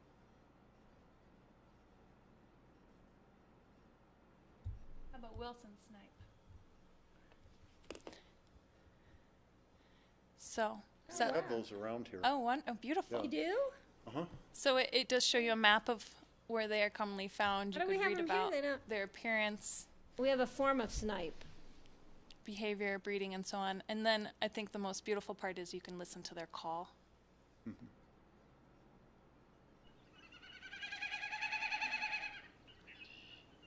So there are so many treasures like this through our website. For anyone that's a library card holder. That's cool. Did you guys have any questions? I know it's 4:30. That's okay. We're here. I just think what you do, I will be so happy tomorrow to be approving new office furniture for all of you. Listening to thank all you. the hard work that you guys do, you need to have a place to do to continue this amazing work you do for Pickens County Library. Thank you. In style and comfort. Yeah. Does the board have questions or thoughts or comments? No, it's just a great resource. There's so many things that we talked about this in the past in terms of the libraries, so much more than what it used to be, just a place just to go and get books. Now it's computers, it's all these. Right, we're connecting people with the information they want and however they want to get that information, whether it's through our website or coming in to see us or just coming in a in to book meet each into other. financial information for people in this community with the tie to the high cost of living here and how difficult it is for people to save for anything, and how those programs and courses and classes and opportunities will just facilitate more people maybe staying in the community and not moving to areas with a lower cost of living. Yes, we hope so. And next time you guys are traveling, come and see us. We'll help you get some stuff on your devices. Yeah, that was great. Kathy, do you have anything else? We are enthralled. This was amazing. I mean, just hearing what... I mean, I have this whole list of things I was going to show you that I had to weed down from everything that we had, and I made like 3 of them. So. Well, I would just say over on the right-hand side of the webpage are tutorials that teach you how to use a lot of these things. But we also have a program that Genevieve was instrumental in help start called Book a Librarian, so that you can make an appointment and come in and, bring in your phone or iPad, or if you're just want some hand-holding to learn how to make this work. Because for some people, it's really monumental. easy, second nature, and for other people, it's like, I'm having a little trouble. Yeah. So that's great. Well, I always used to have to ask my kids, and now when I go to the library, I can ask my son. Still asking them for help. One of the good reasons to have children these days is because they're much more computer savvy than any of us. Well, thank you for all of your support. Thank you. You guys are amazing. The library is amazing. Not only one of the most outstanding buildings, but provides one of the most outstanding services, I think, to people, visitors, guests. I send people here all the time that are walking around town that are just visiting. I say, you have to go walk through our beautiful library. And they're like, the library? You have a library? I'm like, we have a library. So thank you all. We really appreciate it. Thank you very, very much. And, we worked hard with you, Kathy, on trying to come up with a design for the library that the public would accept and everything.